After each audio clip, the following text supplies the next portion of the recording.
चलिए बच्चों आगे चलते हैं। Next is work done by tension. Main चीज़ तो बड़ा वर्क डन लिखना है ना, बाकी का कोई सा भी फोर्स हो वर्क डन की डेफिनेशन तो वही रहेगी। तो टेंशन का वर्क डन निकालो चाहे किसी और फोर्स का वर्क डन निकालो। अगर फोर्स कांस्टेंट है तो एफ डॉट एस यूज़ करें, और अगर फोर्स कांस्टेंट नहीं है तो F dot D S use करें। सिंपल सी बात है। टेंशन का वर्क डन भी बड़ा बिल्कुल हम वैसे ही लिखेंगे जैसे किसी भी कांस्टेंट फोर्स का अपन लोग वर्क डन लिखते हैं, है कि। जैसे फॉर एग्जांपल बड़ा मैं कहूँ कि आपके पास कोई एम मास का ब्लॉक है और मैंने इस पर सामने की तरफ किसी रस्सी से टेंशन लगा दी है टी, और इस ब्लॉक का डिस्प्लेसमेंट हो गया है सामने की तरफ x। तो मैं कहूँगा कि इस टेंशन का वर्क डन ब्लॉक पर पॉजिटिव है।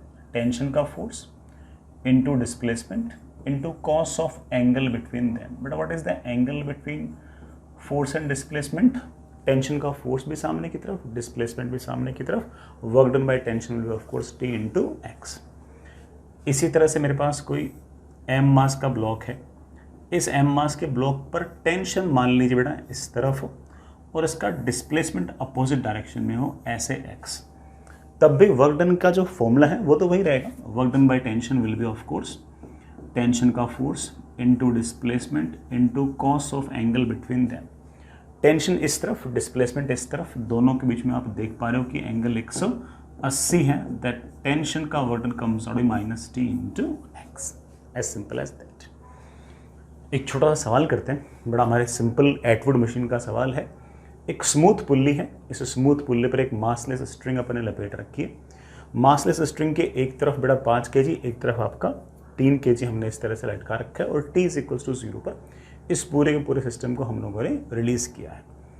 हमने पूछा है 0 से लेकर 4 सेकंड तक, मतलब रिलीज करने के 4 सेकंड के अंदर अंदर ग्रेविटेशनल फोर्स का ए ब्लॉक पर कितना वर्क डन है, ग्रेविटेशनल फोर्स का बी ब्लॉक पर कितना वर्क डन है, टेंशन का वर्क डन ए पर कितना है, टेंशन का वर्क डन बी पर कितना है। सोचते हैं बेटा, पहले तो ये पता करते हैं कि 4 सेकंड में कितना किधर चला जाएंगे ब्लॉक। 5 kg वाला ब्लॉक बड़ा ऑब्वियस बात है कि नीचे आएगा किसी एक्सेलरेशन ए से। 3 kg वाला ब्लॉक ऊपर जाएगा एक्सेलरेशन ए से। ये एक्सेलरेशन वैसे न्यूटन्स लॉ से निकाल भी सकते हो सकता है मोस्टली बच्चों को फॉर्मूला भी याद हो। That was m2 minus m1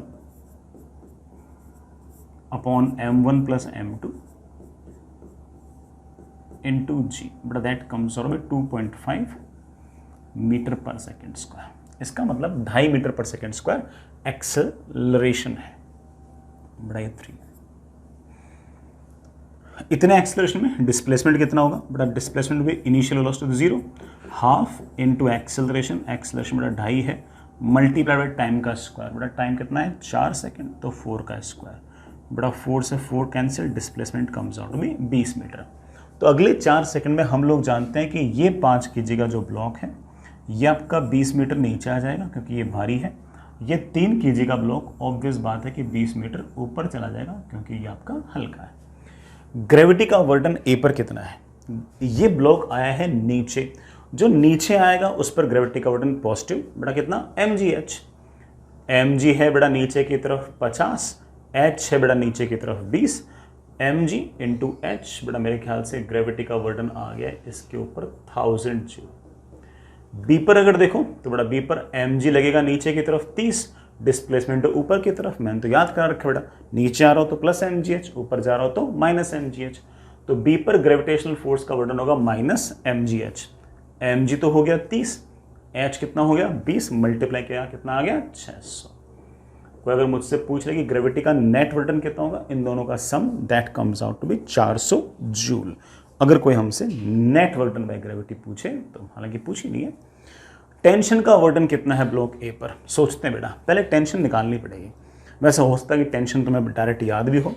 कई बच्चे कह सकते हैं सर टेंशन का आपने फॉर्मूला सिखा रखा है। इस तरह की सिचुएशन में 2 times m1 m2 g upon m1 plus m2 है कि नहीं। ये बेटा मेरे पास आ गया 4,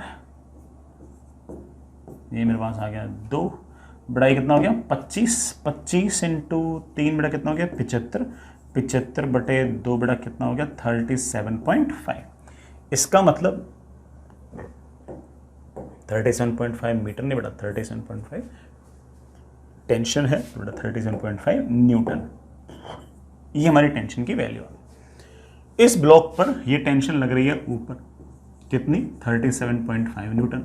इस पर भी टेंशन लग रही है ऊपर, बड़ा कितनी 37.5 न्यूटन। ए वाले ब्लॉक पर टेंशन का वर्डन क्या है?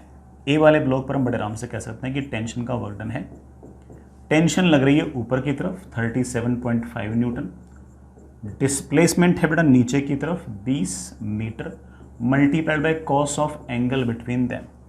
टेंशन ऊपर, डिस्प्लेसमेंट नीचे, ऑफ कोर्स बेटा एंगल कितना हो गया पाई, कॉस पाई की बेटा वैल्यू -1, बेटा मेरे ख्याल से टेंशन का वर्डन आ गया -750 जूल। टेंशन का वर्डन ए वाले ब्लॉक पर -750 जूल है। इसी तरह से टेंशन ने इस बी ब्लॉक पर कितना वर्डन किया, तो मैं कहूँगा कि टेंशन ने बी ब्लॉक पर वर्डन किया है, ऊपर की तरफ टेंशन लगी है 37.5, ऊपर की तरफ डिस्प्लेसमेंट है 20 into cos of angle between them, ऊपर की तरफ ही डिस्प्लेसमेंट जोड़ा, थोड़ा मेरे पास आ गया 750 जूल। अगर कोई मुझसे पूछे कि टेंशन का नेट वर्डन कितना है, तो आप कह सकते हैं कि सर पूरे सिस्टम पर तो नेट टेंशन का वर्डन 0 आया है, लेकिन इंडिविजुअल ब्लॉक्स पर तो टेंशन का कोई ना कोई वर्डन आया ही है।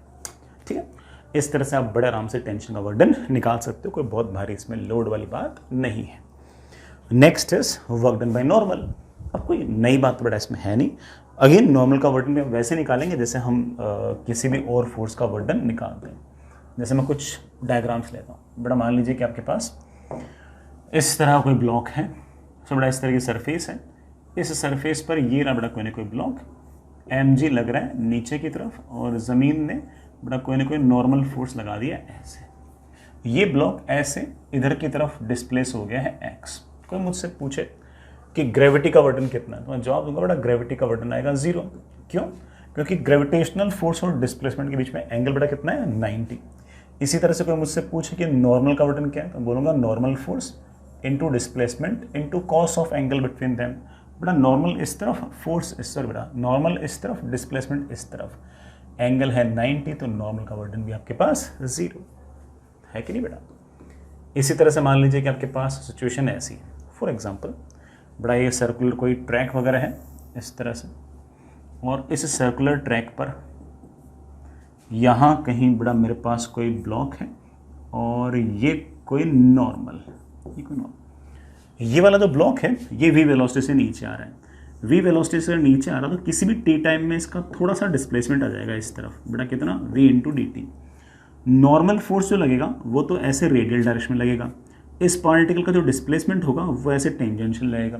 तो कोई मुझसे पूछ ले कि इस छोटे से डिस्प्लेसमेंट के लिए नॉर्मल का वर्डन कितना है, तो आप कह सकते हो कि work done by normal will be normal force into displacement into cos of angle between them. बड़ा दोनों बीच में एंगल तो π/2 है, सो of course work done will B 0।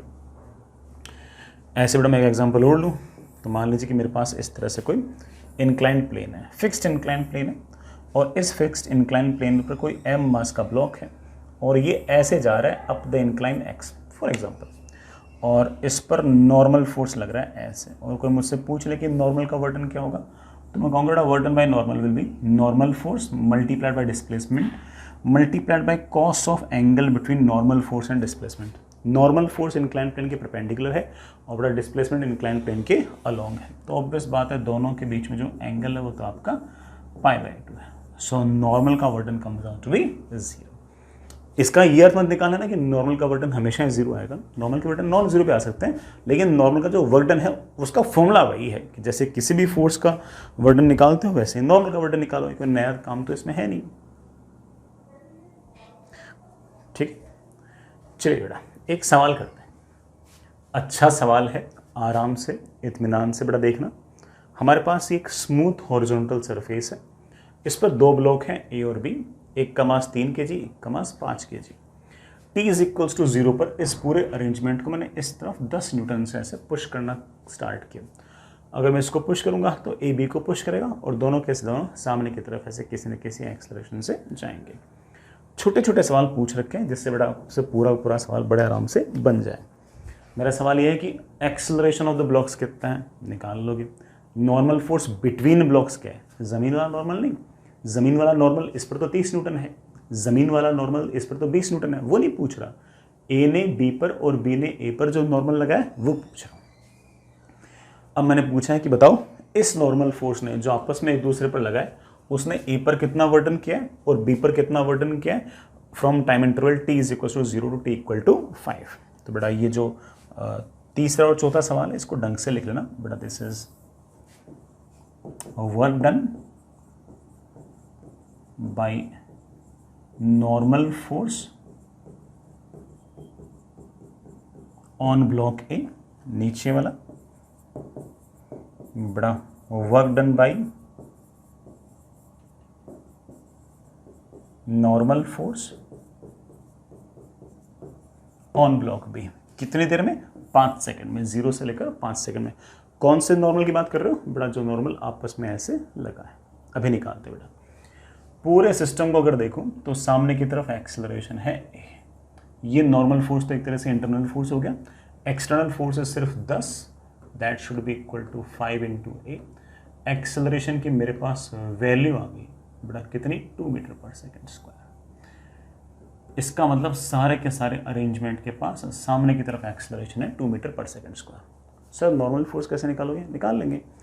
जो नॉर्मल फोर्स इस 2 kg ब्लॉक पर आगे लगेगा वही नॉर्मल फोर्स हमारे इस 3 kg ब्लॉक पर पीछे लगेगा।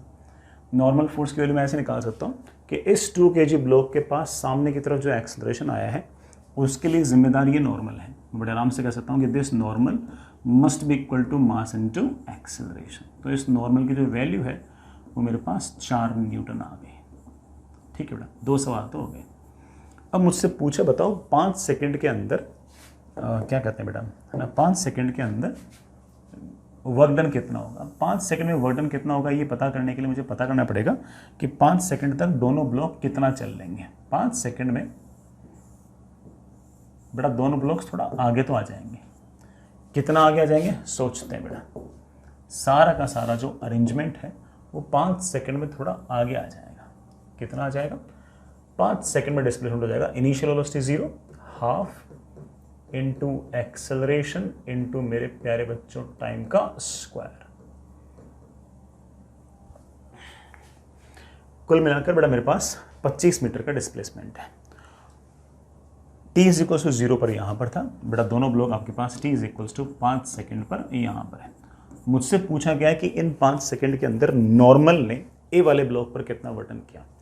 ए वाले ब्लॉक को अगर देखूं तो ए वाले ब्लॉक पर नॉर्मल लगा है इस तरफ, इसका डिस्प्लेसमेंट है इस तरफ। तो मैं बड़े आराम से कह सकता हूं कि work done by normal on block A will be normal force की वैल्यू 4 न्यूटन इंटू इस तरफ डिस्प्लेसमेंट बेटा that is 25 metre into cos of angle between them. Normal force जो है वो 3 kg पर ए ब्लॉक पर लगा है इस तरफ, लेकिन ए ब्लॉक का डिस्प्लेसमेंट हुआ है इस तरफ। तो ऑब्वियस बात है एंगल पाई तो आना ही था बेटा। Work done by normal on block A आ गया -100 जूल्स। नेगेटिव आना भी चाहिए क्योंकि उस पर नॉर्मल फोर्स लग रहा है इस तरफ और डिस्प्लेसमेंट है इस तरफ। इसी तरह से कोई मुझसे पूछ ले कि sir what is the work done by normal force on block B. Normal force block B पर लगा है आगे की तरफ, ब्लॉक बी का डिस्प्लेसमेंट भी हुआ आगे की तरफ। तो हम कह सकते हैं कि नॉर्मल फोर्स तो है 4, डिस्प्लेसमेंट है 25 multiplied by cos of angle between them बेटा that comes out to be 100 joules. और अगर कोई मुझसे पूछ ले कि सर नॉर्मल का टोटल वर्डन कितना है तो हम दोनों को ऐड कर देंगे। Total work done by normal comes out to be 0 बेटा। पूरे सिस्टम पर नॉर्मल का टोटल वर्डन तो 0 आ जाएगा। I hope it make sense, है ना। अगर कोई हमसे यही पूछ लेना कि इस एक्सटर्नल एजेंट ने इस ए ब्लॉक पर कितना वर्डन किया वो भी निकाल लेंगे। अगर कोई मुझसे पूछ ले कि what is work done by external agent on block ए, तो मैं कहूँगा कि ब्लॉक ए पर सामने की तरफ एक्सटर्नल एजेंट ने फोर्स लगाया है 10 न्यूटन। सामने की तरफ ही ए ब्लॉक का डिस्प्लेसमेंट हो गया है 25 मीटर। फोर्स और डिस्प्लेसमेंट के बीच में एंगल है 0, तो work done by external agent on block ए आएगा 250 जूल। तो ऐसे हम किसी भी फोर्स का बड़े आराम से वर्क डन लिख सकते हैं, इसमें किसी प्रकार की कोई दिक्कत नहीं होनी चाहिए। ठीक है बच्चों, आगे चलिए बेटा और सोचते हैं। Next is work done bye static friction. सुनिएगा आराम से, इत्मीनान से। मेरे पास कुछ केसेस हैं स्टैटिक फ्रिक्शन के बारे में। पहला केस बेटा, मान लीजिए कि आपके पास कोई इस तरह से रफ सरफेस है, मैं पहले बोल दूं कि ये जो सरफेस है ये काफ़ी ज़्यादा रफ है, काफ़ी ज़्यादा रफ है, और इस रफ सरफेस पर मैंने कोई ना कोई ब्लॉक रख दिया ऐसे, और इस ब्लॉक को मैंने सामने की तरफ किसी न किसी F फोर्स से पुल किया। जैसे F फोर्स से पुल करूंगा ये ब्लॉक जाना चाहेगा इधर, फ्रिक्शन इसको जाने नहीं दे रहा, और इस पर पीछे की तरफ एक स्टैटिक फ्रिक्शन लग गया, जिसकी वैल्यू आप लोग जानते हो कि सिचुएशन से बता सकते हो कि वो भी F ही है, क्योंकि ब्लॉक जा नहीं रहा। जो स्टैटिक फ्रिक्शन इस पर बड़ा लेफ्ट में लगा है, वही ऑब्वियस बात है कि स्टैटिक फ्रिक्शन ग्राउंड पर राइट में लगा है। फ्रिक्शन लगा है, बिल्कुल लगा है। मैं ब्लॉक को बड़ा ए बोल रहा हूं। मैं अगर आपसे पूछूं कि फ्रिक्शनल फोर्स ने ब्लॉक ए पर कितना वर्टन किया, तो आपका सीधा साधा जवाब होगा सर 0 वर्टन है। कि बेटा 0 क्यों है, फोर्स नहीं लग रहा क्या? आप बोलोगे नहीं सर, फ्रिक्शनल फोर्स तो लग रहा है, लेकिन जिस पॉइंट पर फोर्स लग रहा है उस पॉइंट का किसी प्रकार से कोई डिस्प्लेसमेंट नहीं है, और अगर डिस्प्लेसमेंट नहीं है तो वर्क डन नहीं है। वर्क डन तो एफ डॉट डी एस होता है, जब डी एस ही नहीं है तो वर्क डन नहीं है। इसी तरह से मैं आपसे पूछूं कि क्या फ्रिक्शन ने ग्राउंड पर किसी तरह का वर्क डन किया है, आप बोलोगे नहीं सर बिल्कुल नहीं, फ्रिक्शनल फोर्स लगा तो है, लेकिन अगेन ग्राउंड का तो ऑब्वियस बात है कोई डिस्प्लेसमेंट है नहीं। और अगर कोई मुझसे पूछे कि फ्रिक्शन ने कुल मिलाकर पूरे के पूरे सिस्टम पर कितना वर्क डन किया है, तो आपका जवाब होगा कि सर पूरे सिस्टम पर भी फ्रिक्शन का तो वर्क डन 0 ही है। मैं ऐसा सा ही एक एग्जाम्पल और ले रहा हूं, आराम से इत्मीनान से बड़ा सुनना समझना। ये मेरे पास एक हॉरिजॉन्टल सरफेस, ये जो सरफेस है ये बड़ा स्मूथ है, और इस स्मूथ सरफेस पर ये एक ब्लॉक है ए, और इसके ऊपर बड़ा ये ब्लॉक है बी। इनके बीच की जो सरफेस है ये अच्छी खासी रफ है, ये बड़ा अच्छी खासी रफ है। मैंने क्या किया कि इस ब्लॉक को सामने की तरफ F फोर्स से खींचा। जैसे कि मैं आपको 2 ब्लॉक प्रॉब्लम बता चुका हूं कि जैसे आप इस ए ब्लॉक को सामने तरफ F फोर्स से खींचोगे, ये वाला ब्लॉक चाहेगा कि ऊपर वाला ब्लॉक भी उसके साथ चले, तो उस पर स्टैटिक फ्रिक्शन लग जाएगा ऐसे आगे। उतना ही स्टैटिक फ्रिक्शन ऑब्वियस बात है नीचे वाले ब्लॉक पर लग जाएगा पीछे, और दोनों ब्लॉक साथ साथ मूव करेंगे। कैसे मूव करेंगे? साथ साथ मूव करेंगे। थोड़ी देर के अंदर लेट से आपका जो ब्लॉक ए है वो यहां आ जाएगा, और आपका जो ब्लॉक बी है वो यहां आ जाएगा। ऑब्वियस बात है बेटा, इस ब्लॉक बी पर फ्रिक्शन लगेगा आगे की तरफ, ब्लॉक ए पर फ्रिक्शन लगेगा पीछे की तरफ। लेकिन हम जानते हैं कि स्टैटिक फ्रिक्शन है, इसलिए दोनों का जो डिस्प्लेसमेंट है बेटा वो तो ऑब्वियस बात है कि सेम ही होगा। मैं ऐसे फॉर एग्जांपल ऐसा कहूँ कि लेट से बेटा ब्लॉक का डिस्प्लेसमेंट हुआ है सामने की तरफ, दोनों ब्लॉक्स का डिस्प्लेसमेंट हुआ है सामने की तरफ, लेट से x। When I ask you what is work done by frictional force on block ए, तो क्या जवाब दोगे? आप बोलोगे कि सर ए वाले ब्लॉक पर फ्रिक्शनल फोर्स है पीछे और ए वाले ब्लॉक का डिस्प्लेसमेंट है आगे, तो वर्क डन होगा फ्रिक्शन का magnitude into displacement into cos of angle between them, बड़ा that is equals to minus F S into X. इसी तरीके से अगर मैं पूछूंगी बी वाले ब्लॉक पर वर्क डन क्या होगा, तो आप बोलोगे सर बी वाले ब्लॉक पर वर्क डन होगा उतना ही फ्रिक्शनल फोर्स लग रहा है आगे की तरफ, उसका उतना ही डिस्प्लेसमेंट ऑफ कोर्स है सामने की तरफ, लेकिन बी वाले ब्लॉक पर फ्रिक्शनल फोर्स भी सामने की तरफ, डिस्प्लेसमेंट भी सामने की तरफ, बड़ा वर्क डन आपके पास आ जाएगा एफ एस इंटू एक्स। एक ब्लॉक पर बड़ा minus F S into x, एक वाले ब्लॉक पर minus F S into x. और मैं आपसे पूछूं कि इस स्टैटिक फ्रिक्शन ने नेट कितना वर्क डन किया है, तो आप बोलोगे सर नेट वर्क डन निकालने के दोनों को जोड़ दूंगा, बड़ा जोड़ते मेरे पास नेट वर्क डन कितना आ जाएगा? 0 आ जाएगा।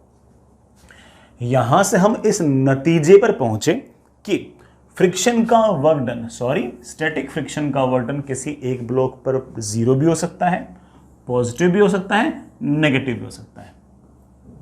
Work done bye static friction on an individual block can be positive, negative और 0। लेकिन आपने कुछ नोटिस किया, पूरे सिस्टम पर आपका जो नेट वर्क डन होगा वो स्टैटिक फ्रिक्शन का 0 रहेगा, पूरे सिस्टम पर 0 रहेगा। इकलौते ब्लॉक पर तो पॉजिटिव नेगेटिव कुछ भी हो सकता है, 0 भी हो सकता है, लेकिन पूरे सिस्टम पर स्टैटिक फ्रिक्शन का वर्क डन 0 रहेगा। लिखना चाहो तो लिख सकते हो बड़ा work done bye static friction on system will B 0। पूरे सिस्टम पर बेटा स्टैटिक फ्रिक्शन का वर्क डन 0 होगा। अच्छे पॉइंट थे बेटा। एक सवाल करते हैं। हमारे पास एक हॉरिजॉन्टल सरफेस, ये हॉरिजॉन्टल सरफेस बेटा आपकी स्मूथ है, इस पर दो ब्लॉक हैं बेटा 20 kg और 10 kg। शुरुआत में सारा जो सिस्टम है बेटा वो रेस्ट पे है। आपका जो सिस्टम है वो इनिशियली रेस्ट पे है बेटा, शुरुआत में रेस्ट पे है। इस ब्लॉक पर, ए ब्लॉक पर मैंने सामने की तरफ एक फोर्स लगाया है 150 न्यूटन। इन ब्लॉक्स का एक्सेलरेशन क्या होगा, इन दोनों ब्लॉक्स के बीच में फ्रिक्शनल फोर्स कितना लगेगा, ये हम काफी डिटेल के अंदर 2 ब्लॉक प्रॉब्लम के अंदर पढ़ चुके हैं। ठीक है, अगर उनका जवाब आ जाएगा तो आप एक काम कर सकते हो कि 0 से लेकर 3 सेकंड तक, 0 पर तो यहां पर है, 3 सेकंड में ऑफकोर्स थोड़े दूर होंगे, 0 से लेकर 3 सेकंड तक बताओ कि इस एक्सटर्नल एजेंट ने ब्लॉक ए पर कितना वर्क डन किया। ये बड़ा एफ मतलब फ्रिक्शन, फ्रिक्शन ने कितना वर्क डन ए पे किया, फ्रिक्शन ने कितना वर्क डन बी पर किया, फ्रिक्शन ने नेट वर्क डन कितना किया। बड़ा ये वाला सवाल है, work done by friction on A, बड़ा this is work done by friction on B, this is work done net by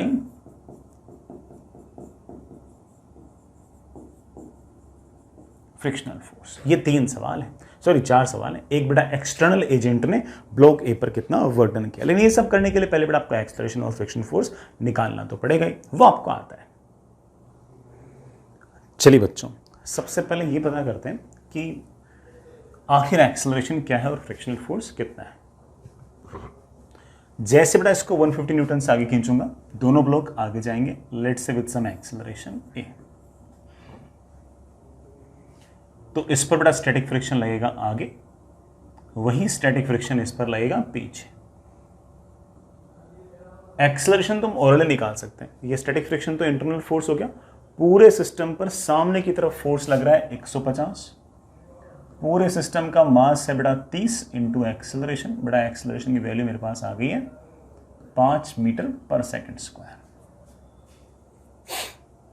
fair enough. 10 kg block को सामने की तरफ 5 मीटर पर सेकंड स्क्वायर से एक्सेलरेट कराने के लिए 10 इंटू 5 50 न्यूटन का फ्रिक्शनल फोर्स चाहिए। इस पर बड़ा 50 न्यूटन का फ्रिक्शनल फोर्स आगे, 20 kg पर यही 50 न्यूटन का फ्रिक्शनल फोर्स पीछे। 50 न्यूटन का फ्रिक्शनल फोर्स मिल तो सकता है क्या, या आखिर में चेक करते हैं। तो आप बोलोगे सर इस सरफेस पर नॉर्मल है आपका 100, म्यू है 0.9, तो मैक्सिमम फ्रिक्शनल फोर्स 90 लग सकता है। हमें तो दोनों को साथ चलाने का सिर्फ और सिर्फ 50 ही चाहिए, तो 50 तो मिल ही जाएगा। थोड़ी देर बाद में बेटा ये ब्लॉक्स यहां कहीं होंगे, this is block A, this is block B. पूरे के पूरे सिस्टम को अगर आप ध्यान से देखो तो पूरा का पूरा सिस्टम सामने की तरफ चला गया ऐसे। t is equals to 3 second तक सारा का सारा सिस्टम कितना चला जाएगा, बेटा इनिशियल वेलोसिटी में 0 मान लो, तो सामने की तरफ डिस्प्लेसमेंट आएगा half into acceleration multiplied by time का स्क्वायर, बेटा टाइम का स्क्वायर। ठीक है बेटा, 9 इंटू 5 बेटा कितना हो गया 45, 45 अपॉन 2 बेटा कितना हो गया 22.5 मीटर। सारा का सारा सिस्टम बेटा 22.5 मीटर आगे चला गया। एक्सटर्नल फोर्स ने ए पर कितना वर्क डन किया, एक्सटर्नल फोर्स लग रहा है सामने की तरफ, डिस्प्लेसमेंट भी है सामने की तरफ, तो एक्सटर्नल फोर्स का वर्क डन आएगा 150 न्यूटन बेटा सामने की तरफ फोर्स, सामने की तरफ आपका डिस्प्लेसमेंट है 22.5 multiplied by cos of angle between them, कर लें बेटा मल्टीप्लाई 150 इंटू 225 जूल्स। ठीक है, आगे चलिए बेटा। फ्रिक्शन ने ए ब्लॉक पर कितना वर्क डन किया, ए ब्लॉक पर फ्रिक्शन लग रहा है पीछे, डिस्प्लेसमेंट है आगे, फ्रिक्शन लग रहा है पीछे 50 न्यूटन, डिस्प्लेसमेंट है सामने की तरफ 22.5 मीटर, दोनों के बीच में जैसे मैंने कहा कि बेटा एंगल कितना है पाई, बेटा मेरे पास मल्टीप्लाई करना कोस पाई की बेटा वैल्यू कितनी आएगी -1 आएगी, तो मेरे पास आ जाएगा बेटा कितना -112.5 जूल्स। एक बार कैलकुलेशन जरूर चेक कर बेटा, 1125 आएगा, पॉइंट नहीं आएगा, 1125 जूल्स आएगा। कैलकुलेशन जरूर चेक करते रहना, ठीक है।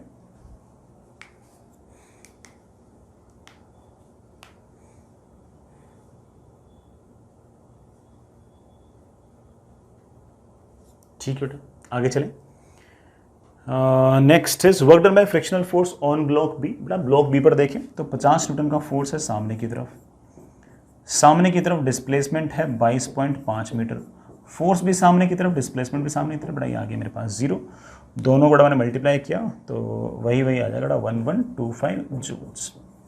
कोई अगर मुझसे पूछे कि नेट फ्रिक्शन का वर्डन कितना है तो आप जवाब दे सकते हो कि सर एक ब्लॉक पर जितना वर्डन नेगेटिव है दूसरे ब्लॉक पर उतना ही पॉजिटिव है, तो नेट वर्डन ऑफ कोर्स पूरे सिस्टम पे 0 आया। ठीक है बच्चों, आसान सा काम था, समझ के होंगे। आगे चलते हैं बेटा। Next is work done by kinetic friction. Again बेटा इसमें 2-4 बातें हैं, आराम से इत्मीनान से सुनेगा। मेरे पास 2 बेटा स्पेसिफिक केसेस हैं इसके अंदर, दोनों केस सुनना। मान लीजिए बेटा आपके पास ये कोई रफ सरफेस है, ये आपके पास कोई रफ सरफेस है और इस रफ सरफेस पर कोई m मास का ब्लॉक है और ये m मास का ब्लॉक सामने की तरफ मूव कर रहा है। बेटा सामने की तरफ अगर मूव कर रहा है तो ऑब्वियस बात है कि इस पर काइनेटिक फ्रिक्शन लगेगा पीछे। वही काइनेटिक फ्रिक्शन, एक मिनट बेटा मैं इस थोड़ा बेटर एग्जांपल, एक मिनट फिर से सुनना बेटा। मेरे पास ये एक सरफेस है, इस सरफेस के ऊपर बेटा एक लॉन्ग प्लैंक है जिसको मैं ए बोल दूं, और ये जो प्लैंक है बेटा ये फिक्स्ड है, कहीं नहीं जा रहा, कहीं नहीं जा रहा। इसके ऊपर एक ब्लॉक है बी, ये ब्लॉक जा रहा है सामने की तरफ, इन दोनों के बीच की सरफेस है रफ, तो ऑब्वियस बात है कि इस पर काइनेटिक फ्रिक्शन लगेगा पीछे, इस पर काइनेटिक फ्रिक्शन लगेगा आगे। थोड़ी देर में बड़ा ब्लॉक चलते चलते चलते चलते चलते बड़ा लेट्स से यहां पहुंच गया, ब्लॉक भी बड़ा यहां कहीं पहुंच गया और ब्लॉक बी का सामने की तरफ लेट्स से बड़ा डिस्प्लेसमेंट कितना हो गया x।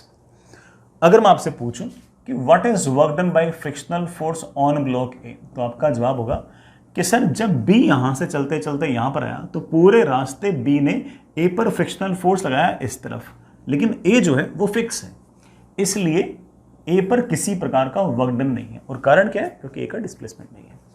मगर आपसे पूछूं कि इस काइनेटिक फ्रिक्शन ने बी वाले ब्लॉक पर कितना वर्क डन किया, तो आपका जवाब होगा कि सर बी पर फ्रिक्शनल फोर्स लगा है एफ के, डिस्प्लेसमेंट है सामने की तरफ x multiplied by cos of angle between them. बेटा फ्रिक्शनल फोर्स पीछे, डिस्प्लेसमेंट आगे, बेटा that comes out to be minus F के इंटू एक्स। ये मेरे पास बी पर वर्क डन है।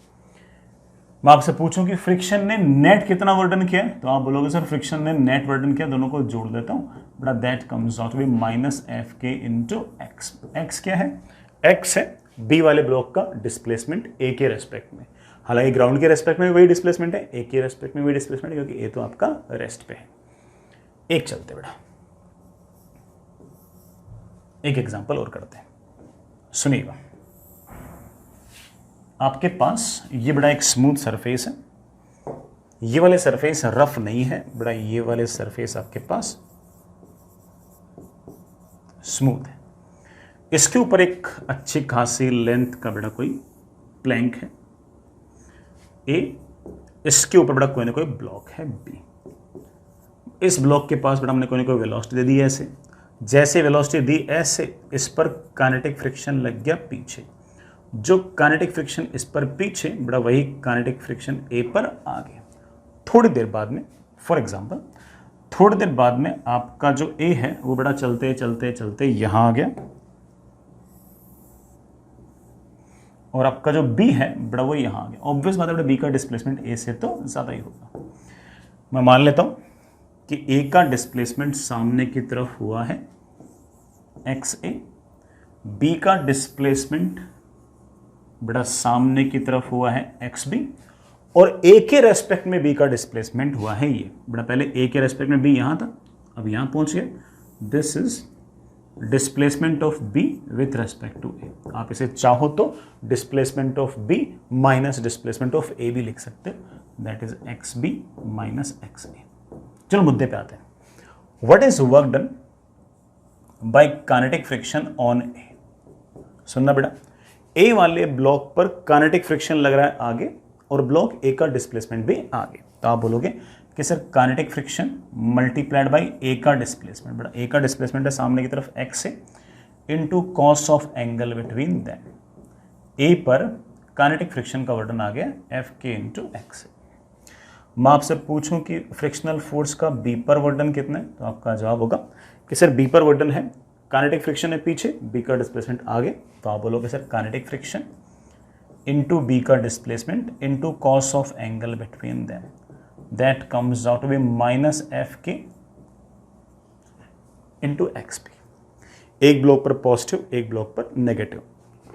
वैसे अगर मान लो कि पॉजिटिव नेगेटिव भूल जाऊं तो बड़ा कौन सा है, ये बड़ा है, क्योंकि एक्स बी एक्स ए से बड़ा है।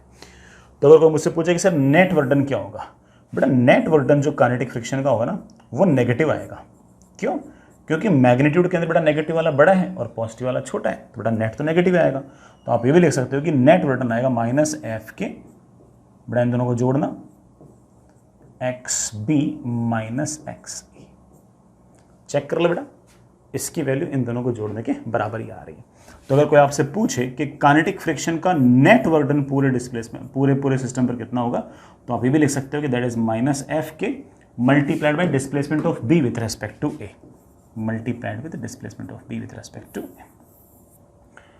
ये जो मैंने दो केसेस दिखाए हैं, यहां से आपको इतना समझ में आ गया होगा कि एक सिंगल ब्लॉक पर काइनेटिक फ्रिक्शन का वर्डन जीरो भी हो सकता है, पॉजिटिव भी हो सकता है और नेगेटिव भी हो सकता है। सिंगल ब्लॉक पर काइनेटिक फ्रिक्शन का वर्डन पॉजिटिव, नेगेटिव, जीरो कुछ भी हो सकता है। तो लिखना बेटा, on an individual block work done by kinetic friction on work done by kinetic friction on an individual block, work done by kinetic friction can be positive, negative और zero. एक ब्लॉक पर काइनेटिक फ्रिक्शन का वर्डन positive, negative, zero कुछ भी हो सकता है, लेकिन पूरे सिस्टम पर जो नेट वर्डन होगा वो चेक कर लेना मेरे प्यारे बच्चों, नेगेटिव आ रहा है। पूरे सिस्टम पर काइनेटिक फ्रिक्शन का वर्डन नेगेटिव ही आएगा। On entire system, work done by kinetic friction will be always negative। पूरे सिस्टम पर कुल मिलाकर बड़ा काइनेटिक फ्रिक्शन का वर्डन नेगेटिव होगा। इसका एक सेंस भी है, जैसे ए वाले ब्लॉक पर काइनेटिक फ्रिक्शन का वर्डन पॉजिटिव है, इसका मतलब काइनेटिक फ्रिक्शन ए की एनर्जी को बढ़ाने की कोशिश कर रहा है। बी पर काइनेटिक फ्रिक्शन का वर्डन नेगेटिव है, इसका मतलब बी की काइनेटिक एनर्जी, बी का जो एनर्जी है वो लगातार फ्रिक्शन घटा रहा है। लेकिन पूरे सिस्टम पर वर्क डन नेगेटिव है, इस बात का यह मतलब है कि पूरे सिस्टम की कुल मिलाकर एनर्जी घटाएगा कौन, काइनेटिक फ्रिक्शन। जैसे मैं एक एग्जांपल लेता हूं कि मान लो कि कभी पूरे सिस्टम पर काइनेटिक फ्रिक्शन ने नेट वर्क डन जो है वो लेट से -10 जूल किया, लेट से -10 जूल किया, तो इसका मतलब ये हुआ कि इस फ्रिक्शनल फोर्स ने जो है वो उस पूरे की पूरे जो सिस्टम है उसकी एनर्जी में से 10 जूल जो है वो बाहर निकाल दिया है। 10 जूल की एनर्जी उस सिस्टम में से डिसिपेट कर दी है, बाहर निकाल दिया है। इसी कारण से काइनेटिक फ्रिक्शन का हम एक नाम और निकालते हैं, but it is also known as dissipative frictional force. प्यारे बच्चों, क्या शब्द यूज करेंगे इसके लिए हम, एक dissipative frictional force. Sir static friction dissipative frictional force नहीं है क्या? नहीं, उसमें अगर याद करो तो बड़ा उसमें एक ब्लॉक पर वर्डन पॉजिटिव था, एक ब्लॉक पर नेट वर्डन नेगेटिव था और पूरे सिस्टम पर नेट वर्डन आपका जीरो था। याद करो बेटा, स्टैटिक फ्रिक्शन में हमारे एक ब्लॉक पर आपका वर्क डन पॉजिटिव आया था, एक ब्लॉक पर नेगेटिव आया था, नेट आपका 0 आया था। तो उसने सिस्टम में से कोई एनर्जी नहीं भगाई, लेकिन यहां पर एनर्जी सिस्टम से भागेगी। मान लो कि काइनेटिक फ्रिक्शन का वर्डन किसी सिस्टम पर -50 जूल है, इसका मतलब सिस्टम में से 50 जूल एनर्जी उसने किसी फॉर्म में भगा दी है।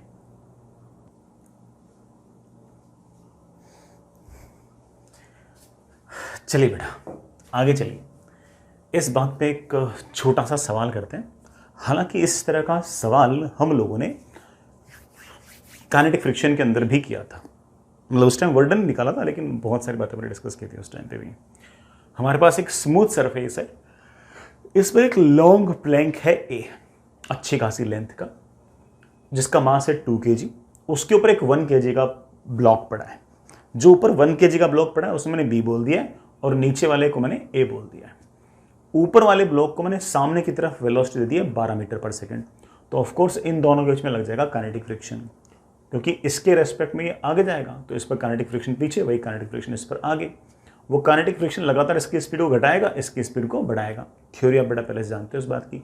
कभी ना कभी दोनों की वेलोसिटी बराबर हो जाएगी। जब दोनों की वेलोसिटी बराबर हो जाएगी फिर उसके बाद ऑब्वियस बात है कि फ्रिक्शन लगना बंद हो जाएगा। तो कभी ना कभी दोनों की वेलोसिटी सेम हो जाएगी। ठीक है, it make sense. Find work done by kinetic friction on A. Sir कब तक? जब तक काइनेटिक फ्रिक्शन लग रहा है। सर कब तक काइनेटिक फ्रिक्शन लग रहा है? जब तक दोनों की वेलोसिटी बराबर नहीं होती। तो पहले मुझे पता करना पड़ेगा कि यार कब तक ये सारा मामला चल रहा है। अभी करते हैं बेटा। T इज इक्वल्स टू 0 पर यहां पर है काइनेटिक फ्रिक्शन की जो वैल्यू है, as you can see that कि बेटा म्यू की वैल्यू है 0.4। इस सरफेस पर नॉर्मल है आपका 10। बेटा काइनेटिक फ्रिक्शन की वैल्यू है 4 न्यूटन। जो काइनेटिक फ्रिक्शन इस पर पीछे की तरफ 4 न्यूटन है, वही काइनेटिक फ्रिक्शन इस पर भी सामने की तरफ 4 न्यूटन है। तो ऑब्वियस बात है कि इसका एक्सेलरेशन आएगा पीछे की तरफ 4 मीटर्स पर सेकंड स्क्वायर, और इसका एक्सेलरेशन आएगा सामने की तरफ बेटा कितना, 4 से 4 मास से 2, इसका एक्सेलरेशन आएगा सामने की तरफ 2 मीटर पर सेकंड स्क्वायर।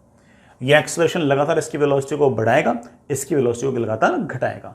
कभी ना कभी दोनों की वेलोसिटीज बराबर हो जाएंगी। जब बेटा दोनों की वेलोसिटीज बराबर हो जाएंगी फिर फ्रिक्शन लगना बंद हो जाएगा, क्योंकि फ्रिक्शन चाहता ही है कि कोई रिलेटिव मोशन ना हो।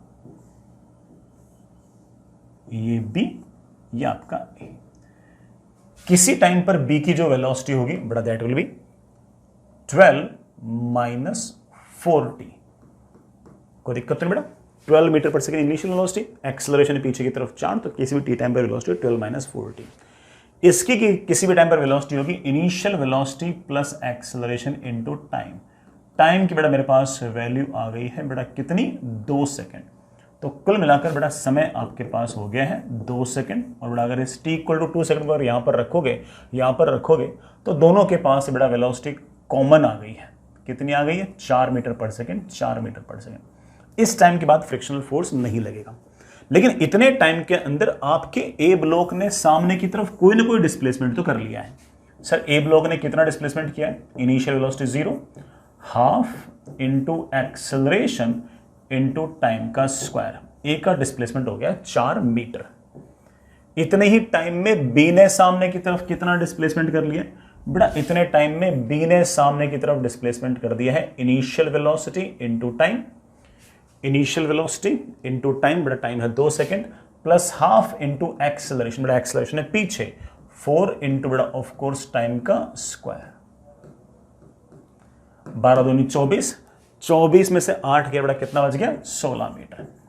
बेटा आपका ए वाला ब्लॉक सामने की तरफ 4 मीटर गया है, बी वाला ब्लॉक बेटा 16 मीटर गया है। इसका मतलब ए वाले ब्लॉक पर बी वाला ब्लॉक, मतलब डिस्प्लेसमेंट ऑफ ए, सॉरी बेटा displacement of B with respect to A 12 meter आ जाएगा। कोई दिक्कत तो नहीं बेटा। यहां से तक है 16 मीटर, जिसमें से यहां से तक है 4 मीटर, तो ऑफ कोर्स ये आपका 12 मीटर कि ए वाले ब्लॉक पर बी कितना चल लिया है? 12 मीटर। चलिए मुद्दे पे आते हैं। What is work done by frictional force on block A? Frictional force लग रहा है सामने की तरफ 4 न्यूटन। सामने की तरफ ब्लॉक ए का डिस्प्लेसमेंट है 4 मीटर। दोनों के बीच में जैसा आपने बताया कि एंगल है 0। Work done by frictional force on block A comes out to be 16 joules. B वाले ब्लॉक पर फ्रिक्शन का बर्डन कितना है? बी वाले ब्लॉक पर फ्रिक्शनल फोर्स है पीछे की तरफ 4 न्यूटन, बी वाले ब्लॉक का सामने की तरफ 16 बड़ा डिस्प्लेसमेंट बड़ा कितना 16 metre multiplied by cos of angle between them, frictional force पीछे डिस्प्लेसमेंट आगे बेटा कॉस पाई की बेटा वैल्यू कितनी है -1, that comes out to be -64 joules. मैं अगर आपसे पूछूं कि फ्रिक्शन का नेट बर्डन कितना है, दोनों को जोड़ लो, दोनों को जोड़ते बेटा मेरे पास आ गया -48 जूल्स। ये जो फ्रिक्शन का नेट बर्डन है ए प्लस बी पर, इसको हम एक तरीके से और निकाल सकते हैं। कोई तरीका वरीका है कि बेटा? मेरे बच्चे बोलेंगे हाँ सर बिल्कुल, आपने सिखा रखा है minus kinetic friction into displacement of B with respect to A, minus बड़ा what is the value of kinetic friction? Kinetic friction is 4 newton multiplied by displacement of B with respect to A, displacement of B with respect to A बेटा मेरे पास कितना आ गया 12 बेटा, that is -48 joule. ऐसे लिखना चाहो ऐसे भी लिख सकते हो, किसी प्रकार के बेटा इसमें कोई परेशानी नहीं है। समझ गए बच्चों इस बात को? आगे चलते हैं। नेक्स्ट इज बेटा work done by variable force, कि अगर मान लीजिए बेटा कोई फोर्स अगर वेरिएबल है तो उसका वर्क डन अपन लोग कैसे निकालेंगे।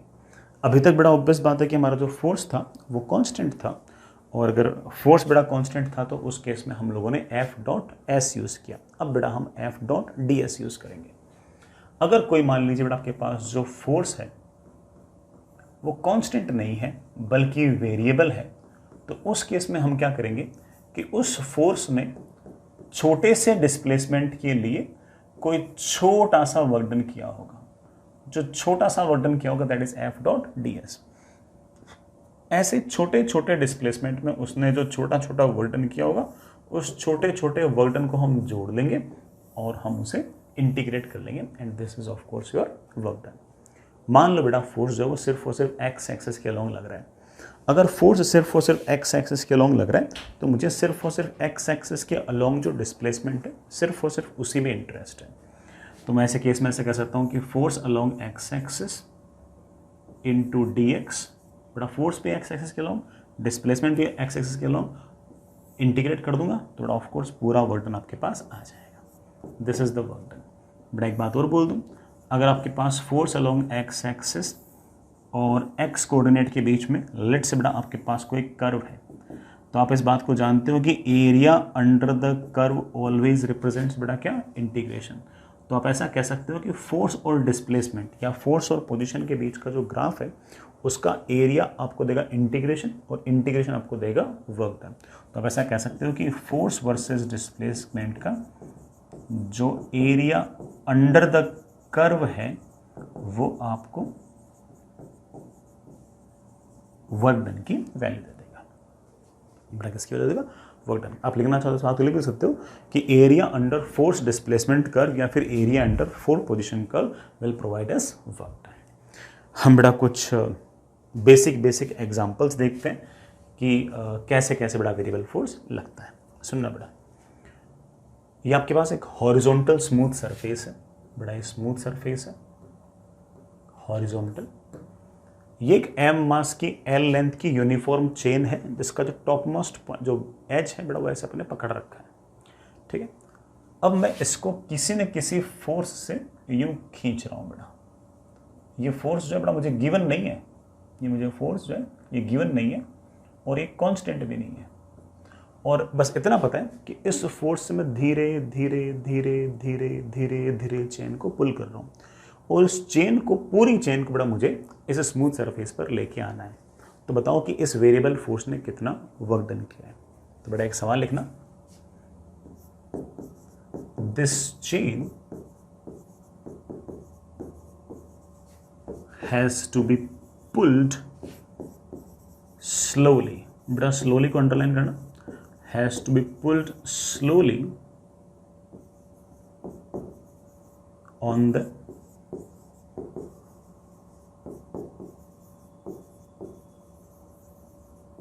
horizontal surface. Find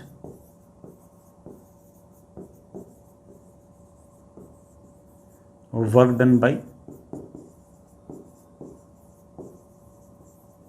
external agent for this. ऐसा करने के लिए एक्सटर्नल एजेंट को कितना वर्क डन करना पड़ेगा। शुरुआत में बड़ा सारे के सारी चेन इस तरह से लटकी हुई है। थोड़ी देर बाद में मान लेते हैं बड़ा कि कहानी कुछ ऐसी है कि हमने चेन को यूं खींचा खींचा खींचा और हम इसका एक्स हिस्सा खींच चुके हैं। हम इसका एक्स हिस्सा खींच चुके हैं। अभी भी कितना हिस्सा लटक रहा है बड़ा? अभी भी इतना L माइनस एक्स हिस्सा लटक रहा है। आराम से बड़ा गौर से सुनना मेरी बात। ये जो इतना हिस्सा है इसका mg जो है वो तो नॉर्मल जो है वो बैलेंस कर देगा, लेकिन ये जो इतना हिस्सा है इसका भी वेट होगा। सर इसका वेट कितना होगा? पहले बड़ा इसका मास निकाल लो। तुम जानते हो कि L लंबाई पर मास m फैला हुआ है, तो L माइनस एक्स की लंबाई पर जो मास की वैल्यू होगी वो होगी m upon L into L minus x. तो इतने से हिस्से का मास होगा m upon L into L minus x. बड़ा अर्थ इसको पुल कर रहे हो कि दिस मास इंटू जी से। अगर आप चाहते हो कि इस ब्लॉक को आप धीरे धीरे धीरे ऊपर की तरफ खींच लो तो आपको इधर की तरफ कोई ना कोई फोर्स लगाना पड़ेगा, और इस फोर्स की जो वैल्यू है वो इस फोर्स के बराबर कर दो। जस्ट सर बराबर क्यों? ये वाला फोर्स इस पूरी की पूरी चेन को इधर ले जाना चाहेगा, ये वाला फोर्स पूरी की पूरी चेन को ऐसे ऊपर लाना चाहेगा। ये वाला फोर्स अगर इसके बराबर हो गया तो दोनों फोर्स हो गए बराबर। दोनों फोर्स हो गए बराबर तो बड़ा ऑब्वियस बात है कि नेट फोर्स हो गया जीरो, तो एक्सेलरेशन हो गया जीरो। और अगर एक्सेलरेशन हो गया जीरो तो हम नेग्लिजिबल कांस्टेंट वेलोसिटी से पुल कर सकते हैं। बड़ा सवाल में लिखा भी है कि मैं स्लोली खींचनी है। बड़ा स्लोली अगर खींचनी है तो धीरे धीरे धीरे धीरे खींच रहे हो, और अगर धीरे धीरे धीरे खींच रहे हो तो एक्सेलरेशन की तो आपको जरूरत है ही नहीं। और अगर एक्सेलरेशन की अगर जरूरत नहीं है तो इस फोर्स की जो वैल्यू है वो इस फोर्स के बराबर होनी चाहिए। तो ये जो फोर्स है बेटा इसके पास मेरे पास वैल्यू आ गई। बेटा कितनी वैल्यू आ गई? m into 1 minus x upon L into g. This is the force. और मान लीजिए कि जिस पॉइंट पर, जिस बिंदु पर आपने फोर्स लगाया है उस बिंदु का डिस्प्लेसमेंट सामने की तरफ थोड़ा सा लेना dx। क्यों सर इस बार बड़ा डिस्प्लेसमेंट क्यों नहीं लिया? बट आपका फोर्स कांस्टेंट नहीं है। अगर कांस्टेंट होता तो f डॉट एस कर लेते। इस बार आपका फोर्स है वेरिएबल, तो छोटा सा डिस्प्लेसमेंट ले। तो मैंने सामने की तरफ छोटा सा डिस्प्लेसमेंट लिया dx। इस छोटे से डिस्प्लेसमेंट के लिए बड़ा ये वाला जो फोर्स होगा ये छोटा सा वर्क डन करेगा। कितना छोटा सा वर्क डन करेगा? फोर्स कितना? mg 1 minus x by L into छोटा सा डिस्प्लेसमेंट बड़ा कितना? dx multiplied by cos of angle between them. Force भी इस तरफ और जिस पॉइंट पर फोर्स लगा है उसका डिस्प्लेसमेंट भी इस तरफ, तो बड़ा ऑब्वियस बात है इनटू कॉस ऑफ जीरो। ज्यादा खुश होने की जरूरत नहीं है, आपने सिर्फ और सिर्फ इस छोटे से डिस्प्लेसमेंट के लिए ही वर्क डन किया है। ऐसे छोटे छोटे छोटे छोटे छोटे छोटे डिस्प्लेसमेंट करते जाओ और उन सबके वर्डन को जोड़ते जाओ जोड़ते जाओ जोड़ते जाओ। पूरी की पूरी चेन को ऊपर लाने के लिए आपको इतना तो समझ में आ ही गया होगा कि बेटा मुझे है ना x की वैल्यू को जो शुरुआत के अंदर जीरो थी उसे बड़ा कितनी बढ़ानी पड़ेगी? L तक करनी पड़ेगी। तो आप कहोगे सर छोटे छोटे वर्क डन निकालता जाऊंगा और उन सबको जोड़ता जाऊंगा। सर mg को इंटीग्रेशन से बाहर क्यों निकाल लिया? बड़ा कांस्टेंट है। x की बेटा वैल्यू कहां से कहां तक इंटीग्रेट करनी है? जीरो से लेके L तक। आसान सा इंटीग्रेशन है। बड़ा mg तो आ गया बाहर। 1 इंटू डी एक्स का इंटीग्रेशन x dx का integration of course x square by 2। L तो बड़ा पहले से नीचे, जीरो से लेकर L तक इंटीग्रेशन किया। बड़ा मेरे पास इस वेरिएबल फोर्स का वर्डन आ गया mg L/2। हो सकता है बड़ा हम आगे जाकर कभी ना कभी इस बात को डायरेक्टली भी लिख दें, लेकिन अभी तक तो हम तो सिर्फ और सिर्फ सीख रहे हैं कि कैसे किसी वेरिएबल फोर्स का वर्डन अपन लोगों को लिखना है। आई होप आप समझ गए होंगे। आगे चलते हैं, एक और एग्जाम्पल ले लो। बड़ा ऐसा सा ही एग्जाम्पल है, कोई नई तरीके का एग्जाम्पल है नहीं। ये हमारे पास एक सरफेस है। मैं इस पॉइंट को एक बार के लिए x इक्वल्स टू 0 बोल रहा हूं। हॉरिजॉन्टल सरफेस है, इसके लेफ्ट में सरफेस जो है वो रफ है और कोफिशिएंट ऑफ फ्रिक्शन आपका म्यू के है। इसके इधर बेटा आपकी सरफेस स्मूथ है। अगेन आपके पास एक यूनिफॉर्म चेन पड़ी है बेटा, m मास की l लेंथ की यूनिफॉर्म चेन पड़ी है, और इस यूनिफॉर्म चेन को मैं धीरे धीरे धीरे बेटा इस तरफ खींच रहा हूं। जिस फोर्स से खींच रहा हूं बड़ा वो फोर्स मुझे पता नहीं, मैं पहले बोल दूं ये कोई वेरिएबल फोर्स है, बस मैंने इतना बता रखा है कि मैं इसको खींच रहा हूं धीरे धीरे, बिल्कुल स्लोली। अब स्लोली का तुम अर्थ जानते हो कि सर जितना फोर्स इधर उतना ही फोर्स पीछे, net force zero, acceleration zero, negligible velocity, constant velocity लगातार सामने की तरफ आती जाएगी। बेटा मेरा सवाल यह है कि find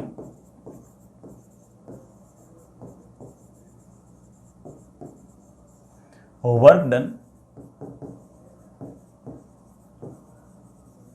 by external agent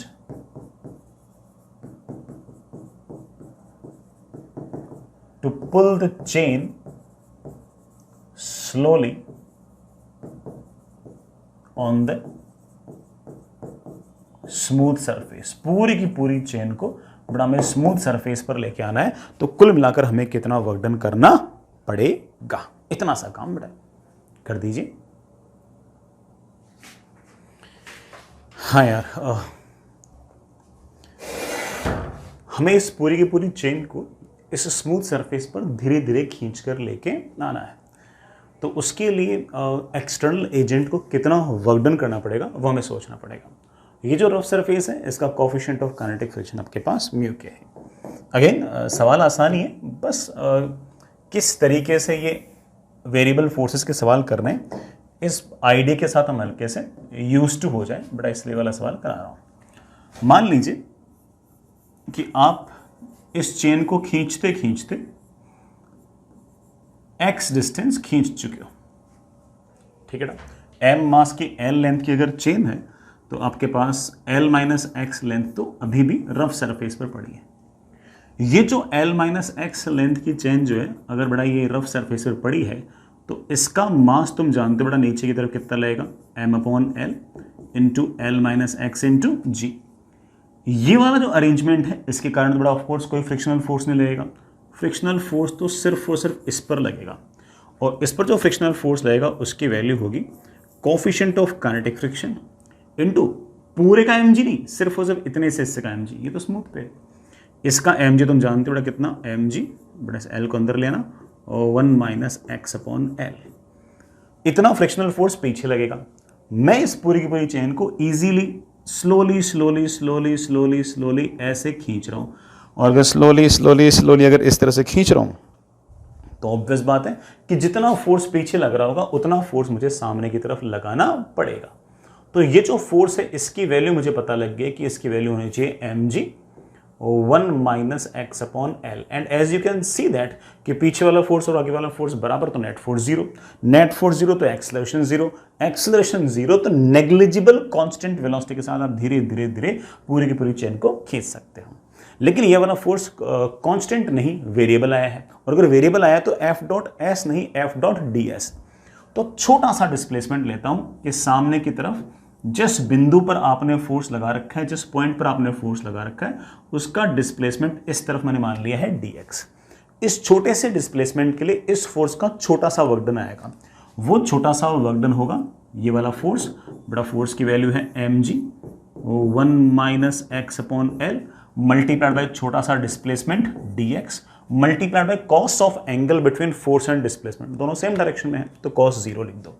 sir मुझे तो पूरा वर्क डन निकालना है, बड़ा पूरा वर्क डन निकालना है तो ऐसे छोटे छोटे छोटे छोटे छोटे डिस्प्लेसमेंट के छोटे छोटे छोटे वर्क डन लिखो और उन सबको जोड़ दो। जोड़ना ऑब्वियसली मींस इंटीग्रेशन।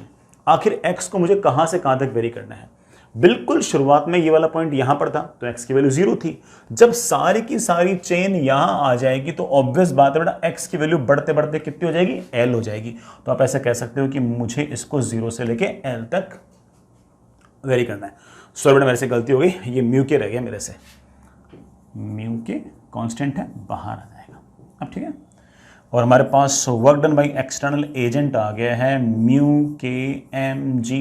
बड़ा 1 इंटू डी एक्स का इंटीग्रेशन बड़ा क्या आएगा, एक्स एक्स डी एक्स का इंटीग्रेशन मेरे बच्चे क्या आएगा, एक्स स्क्वायर अपॉन 12। तो बड़ा है कहाँ से कहाँ तक इंटीग्रेशन, जीरो से लेके एल तक। और हमारे पास कुल मिलाकर काइनेटिक फ्रिक्शन का वर्क डन आ गया है म्यू के एम जी एल बाई 2। ये है हमारे एक्सटर्नल एजेंट का वर्क डन।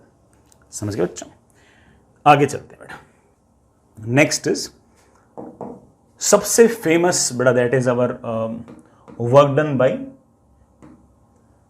Spring force. सबसे जो इंपॉर्टेंट जो वेरिएबल फोर्स है जो हमारे लिए बहुत ज्यादा काम का है बड़ा, वो आपका ऑफ कोर्स बड़ा कौन सा है, स्प्रिंग फोर्स। स्प्रिंग फोर्स का वर्क डन कैसे होगा, कितना होगा, उसको सोचते हैं, लिखते हैं। सुनना बेटा, और इसका अच्छा सा फॉर्मूला भी आएगा, हम कोशिश करेंगे कि हम उसको याद रख लें। बेटा मान लीजिए कि आपके पास ये कोई दीवार है और ये दीवार आपके पास इस तरह से फिक्स्ड है।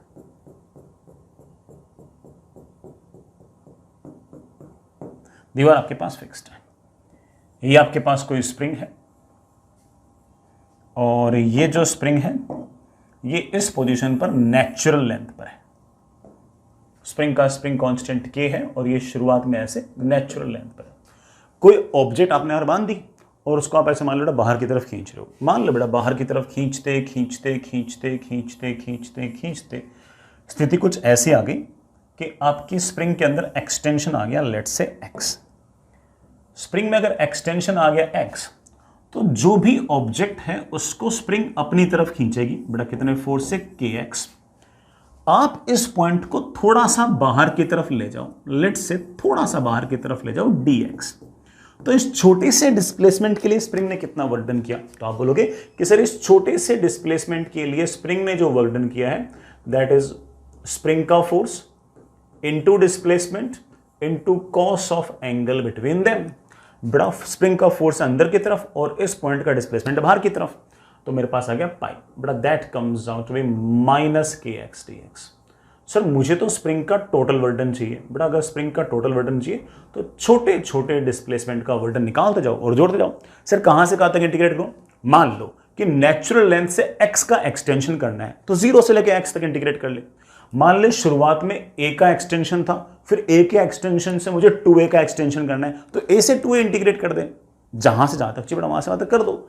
मैं मान लो कि बेटा नेचुरल लेंथ से x के एक्सटेंशन तक गया, बेटा x के अगर एक्सटेंशन तक गया तो बेटा मेरे पास इंटीग्रेशन आ जाएगा बेटा माइनस के, तो ठीक है x dx का इंटीग्रेशन आएगा of course x square by 2, तो वर्क डन बाई स्प्रिंग मेरे पास बड़े आराम से आ जाएगा माइनस हाफ के x स्क्वायर।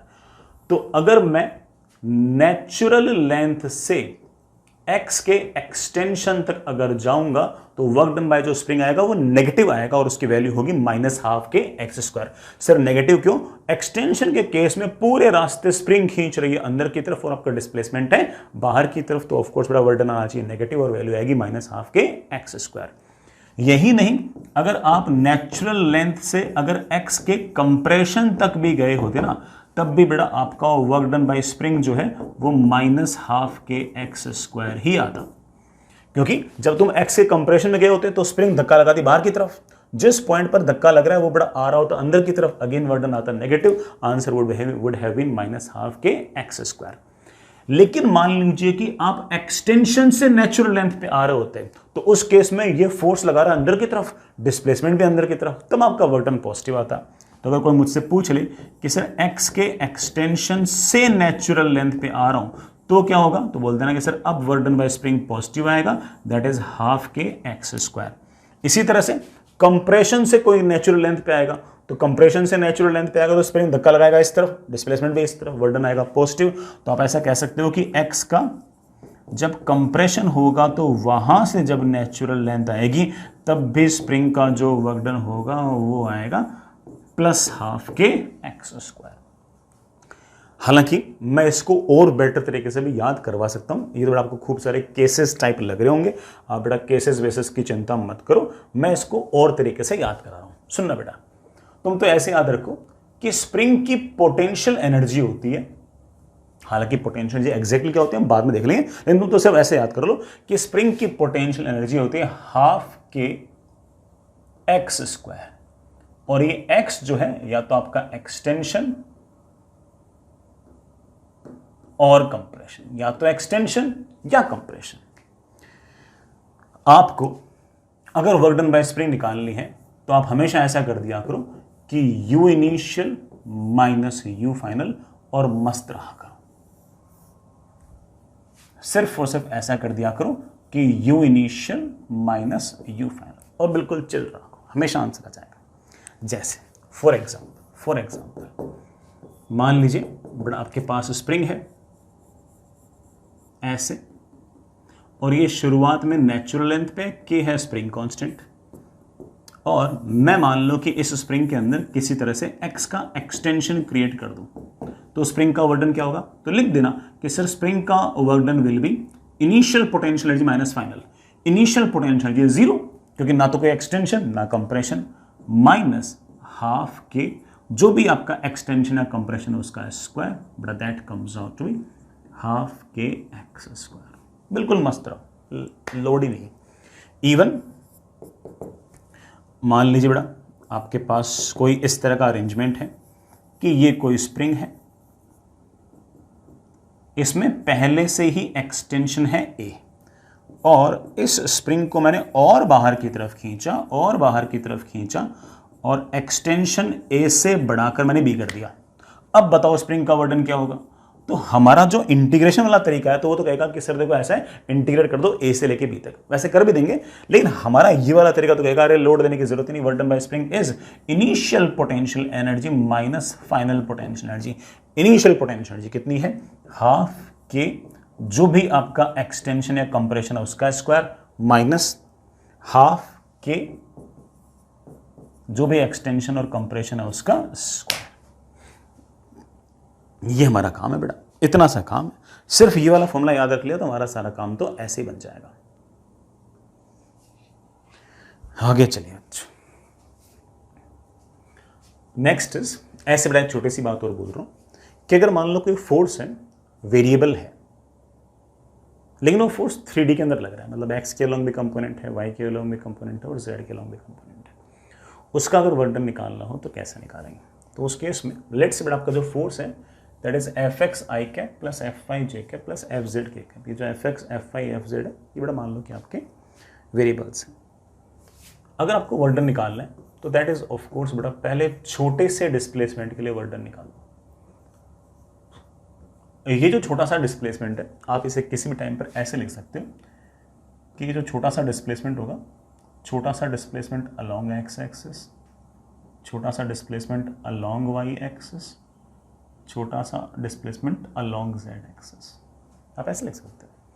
और आप ऐसे कह सकते हो कि work done will be f x i cap plus f y j cap plus f z k cap का डॉट प्रोडक्ट विद डिस्प्लेसमेंट। जो छोटा सा आपका डिस्प्लेसमेंट है बड़ा उसे आप लिख सकते हो D x i cap D Y j cap plus मेरे प्यारे बच्चों डी जेड के कैप। आई कैप का आई कैप के साथ डॉट प्रोडक्ट, जे कैप का जे कैप के साथ, तो मेरे पास फाइनल एक्सप्रेशन ऐसे आ गया f y d y f z d z. ठीक है, ये तो लेकिन छोटा सा वर्डन हुआ। सर मुझे पूरा वर्डन अगर चाहिए तो क्या करूं? बड़ा पूरा वर्डन चाहिए तो integrate integrate integrate integrate x की इनिशियल वैल्यू से एक्स की फाइनल वैल्यू तक, वाई की इनिशियल वैल्यू से वाई की फाइनल वैल्यू तक, वाई की इनिशियल वैल्यू से वाई की फाइनल वैल्यू तक, ऐसे बड़ा आप इंटीग्रेट कर। और हमारे पास, अच्छा मैं एक बात और बोल दूँ, इंटीग्रेट करने से आपका आंसर तो आ जाएगा। मैं एक बात और बोल दूँ, जैसे मान लो कि आपके पास आ गया ये एफ एक्स है और ये एक्स है, ये एक्स आई है, ये एक्स एफ है, तो ये वाला एरिया और ये वाला इंटीग्रेशन एक ही बात है।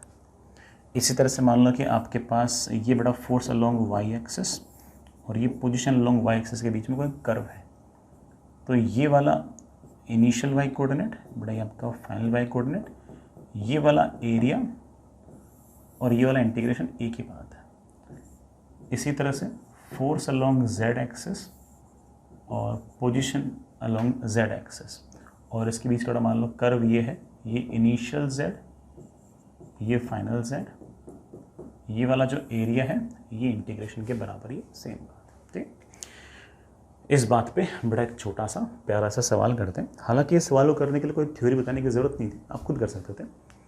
Find work done by this force 4x I cap minus 6y square J cap minus 8z cube K cap to displace a particle from this position to this position. ठीक है ना। ये मीटर, ये Newton मान लेना और ये आपकी पोजीशंस मीटर में मान लेना। ये वाला फोर्स अगर पार्टिकल को इस पोजीशन से इस पोजीशन तक अगर डिस्प्लेस करता है तो वर्क डन कितना होगा। चलिए बेटा सोचते हैं। जैसे आप देख रहे हो कि फोर्स जो है बड़ा वो कांस्टेंट नहीं है, वेरिएबल है, तो हम छोटे से डिस्प्लेसमेंट के लिए छोटा सा वर्क डन लिखेंगे बेटा। दैट छोटा सा work done is F dot D S. Force का मुझे एक्सप्रेशन दे रखा है बेटा कितना, 4x का आई कैप माइनस 6y² का जे कैप माइनस 8z³ का के कैप। ये जो छोटा सा डिस्प्लेसमेंट है ds, ये भी बेटा मैं है ना x y z तीनों तरफ रखूंगा। x एक्सिस के अलोंग छोटा सा डिस्प्लेसमेंट आएगा dx, y एक्सिस के अलोंग छोटा सा डिस्प्लेसमेंट आएगा dy और z एक्सिस के अलोंग छोटा सा डिस्प्लेसमेंट आएगा dz। और हमारे पास बड़ा डॉट पुट करना आता है आई कैप का आई कैप के साथ, जे कैप का जे कैप के साथ और के कैप का के कैप के साथ। मेरे पास एक्सप्रेशन आएगा 4x dx minus 6y² dy minus 8z³ dz। ये आपके पास एक छोटा सा वर्डन आ गया। लेकिन मेरे बच्चे बोलेंगे सर मुझे तो पूरा वर्डन निकालना है।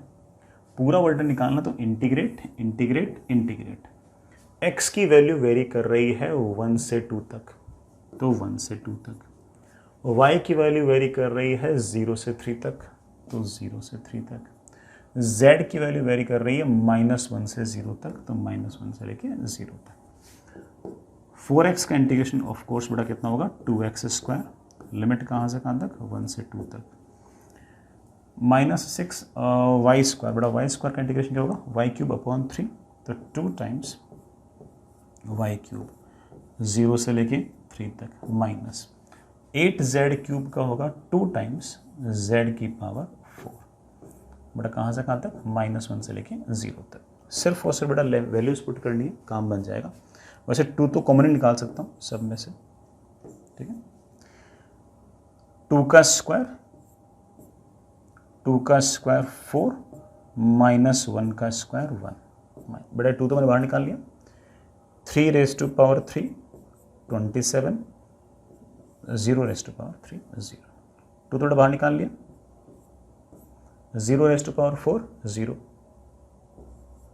माइनस बेटा -1 की पावर 4 बेटा -1 की पावर 4 तो 1 ही होगा। ये बेटा आपका आंसर है। सॉल्व कर लें बेटा इसको, ये आपका आंसर है। आगे चलते हैं। Next is work done by kinetic friction when direction is changing. वैसे तो हम काइनेटिक फ्रिक्शन का वर्क डन निकाल चुके हैं, लेकिन अगर काइनेटिक फ्रिक्शन बार बार अपनी डायरेक्शन चेंज करेगा तो उस केस में हम वर्क डन कैसे लिखेंगे बेटा, ज़रा आराम से इस बात को सुनना। मान लीजिए कि बेटा आपके पास कोई रफ हॉरिजॉन्टल सरफेस है, आपके पास बेटा कोई रफ हॉरिजॉन्टल सरफेस है ऐसे,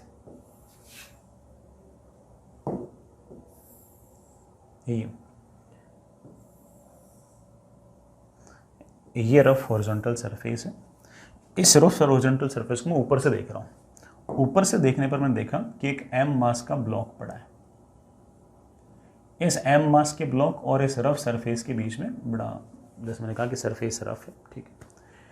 इस m मास के ब्लॉक को मैं इस रफ सरफेस पर यूं चलाते चलाते चलाते चलाते लेट्स बेटा मैं यहां ले आया। मैं इस ब्लॉक को यूं चला रहा था, यूं चला रहा था, यूं चला रहा था, यूं चला रहा था, यहां ले आया। जब ये ब्लॉक यहां पर था तब इसको मैं यूं ले जा रहा था तो काइनेटिक फ्रिक्शन लग रहा था ऐसे, और ऑब्वियस बात है डिस्प्लेसमेंट था ऐसे। काइनेटिक फ्रिक्शन और डिस्प्लेसमेंट के बीच में मेरे प्यारे बच्चों एंगल कितना है 180। जब मैं इस ब्लॉक को चलाते चलाते बेटा यहाँ पर ले आया तो ऑब्वियस बात है डिस्प्लेसमेंट तो ऐसे होगा, काइनेटिक फ्रिक्शन बेटा डिस्प्लेसमेंट के अपोजिट होगा, तो काइनेटिक फ्रिक्शन ऐसे होगा, डिस्प्लेसमेंट ऐसे होगा, दोनों के बीच में एंगल कितना आएगा 180। इसी ब्लॉक को चलाते चलाते चलाते मैं यहाँ ले आया, तब भी बेटा मैं ले तो इधर जा रहा हूँ, लेकिन ऑब्वियस बात है कि काइनेटिक फ्रिक्शन लगेगा पीछे की तरफ, और ये जो एंगल होगा this comes out to be 180। और ये करते करते करते मैं यहाँ ले आया। काइनेटिक फ्रिक्शन का मैग्नीट्यूड तो फिक्स है, लेकिन डायरेक्शन लगातार चेंज हो रही है। किसी एम मास के ब्लॉक को हॉरिजॉन्टल सरफेस पर यूं अगर चलाओगे तो काइनेटिक फ्रिक्शन का मैग्नीट्यूड तो बड़ा ऑफ कोर्स एफ के हो गया, जिसकी वैल्यू म्यू के एम जी होगी, लेकिन उसकी डायरेक्शन लगातार चेंज हो रही है। इधर ला रहे हो तो फ्रिक्शन ऐसे, इधर ला रहे हो तो फ्रिक्शन ऐसे, इधर ला रहे हो तो फ्रिक्शन ऐसे। छोटे छोटे डिस्प्लेसमेंट है, छोटा छोटा वर्क डन है, उस सारे के सारे वर्क डन को मैं जोड़ लूंगा। चलिए बेटा, छोटे से डिस्प्लेसमेंट में काइनेटिक फ्रिक्शन का वर्क डन क्या होगा? दैट इज एफ के डॉट डी एस। होता तो बड़ा ही है, एफ के डॉट डी एस छोटा सा वर्क डन, उसको इंटीग्रेट कर लो। सर एफ के वेक्टर को बाहर निकाल लो। नहीं बेटा। सर क्यों नहीं? हमारा काइनेटिक फ्रिक्शन तो कांस्टेंट है ना। नहीं बेटा, कांस्टेंट थोड़ी है। काइनेटिक फ्रिक्शन का मैग्नीट्यूड कांस्टेंट है, डायरेक्शन बेटा आप देख रहे हो लगातार हर पॉइंट पर चेंज हो रही, तो मत बाहर निकालो। लेकिन आपने एक चीज़ नोटिस की होगी कि काइनेटिक फ्रिक्शन का अगर मैं डॉट प्रोडक्ट डिस्प्लेसमेंट के साथ निकालूं तो हर जगह काइनेटिक फ्रिक्शन और डिस्प्लेसमेंट के बीच में एंगल 180 है। तो kinetic friction into displacement into cos of angle between them, that is minus F के इंटू डी एस। अब एफ के को बाहर निकाल लो। सर पहले तो मना कर रहे थे, अब क्यों कह रहे हो? पहले एफ के वेक्टर को बाहर निकालने से मना कर रहा था, क्योंकि एफ के वेक्टर यूनिफॉर्म नहीं है। लेकिन ये अब एफ के वेक्टर थोड़ी है, अब तो बड़ा ये एफ के का मैग्नीट्यूड है, काइनेटिक फ्रिक्शन मैग्नीट्यूड, और काइनेटिक फ्रिक्शन का मैग्नीट्यूड पूरे रास्ते सेम है। इसको आप बाहर निकाल सकते हो, माइनस एफ के इंटू इंटीग्रेशन डी एस। बड़ा ये इंटीग्रेशन डी एस वैक्टर नहीं है, इंटीग्रेशन डी एस वैक्टर तो ऑफकोर्स ये होता है, ये इंटीग्रेशन डी एस है, सिर्फ और सिर्फ D S D S D S D S D S D S D S D S D S D S D S, ये जो लंबाइयाँ हैं इन सब का जोड़। इन सबको अगर जोड़ोगे तो बड़ा आपके पास सिंपली आ जाएगा D S D S D S D S D S D S D S, सारे के सारे लेंथ्स को जोड़ना है तो एल लिख लो। L is basically your path length, बड़ा L is your basically path length. तो अगर काइनेटिक फ्रिक्शन का अगर वर्क डन लिखना है, उसका मैग्नीट्यूड अगर फिक्स हो लेकिन उसकी डायरेक्शन लगातार चेंज हो रही हो, तो आप बड़े आराम से ले सकते हो कि that is minus kinetic friction into path length. I hope बेटा इस बात को समझ गए होंगे। जैसे मैं एक छोटा सा एग्जांपल लेता हूं। मान लीजिए कि बेटा ये कोई रफ सरफेस है, इस रफ सरफेस पर मेरे पास ऐसे एक ब्लॉक है, एम मास का ब्लॉक है। एम मास के ब्लॉक और इस सरफेस के बीच में coefficient of kinetic friction mu के है। मैं जो दिखा रहा हूं बेटा वो टॉप व्यू दिखा रहा हूं, पहले बोल दो बेटा, ये टॉप व्यू है और ये जो है ये आपका एक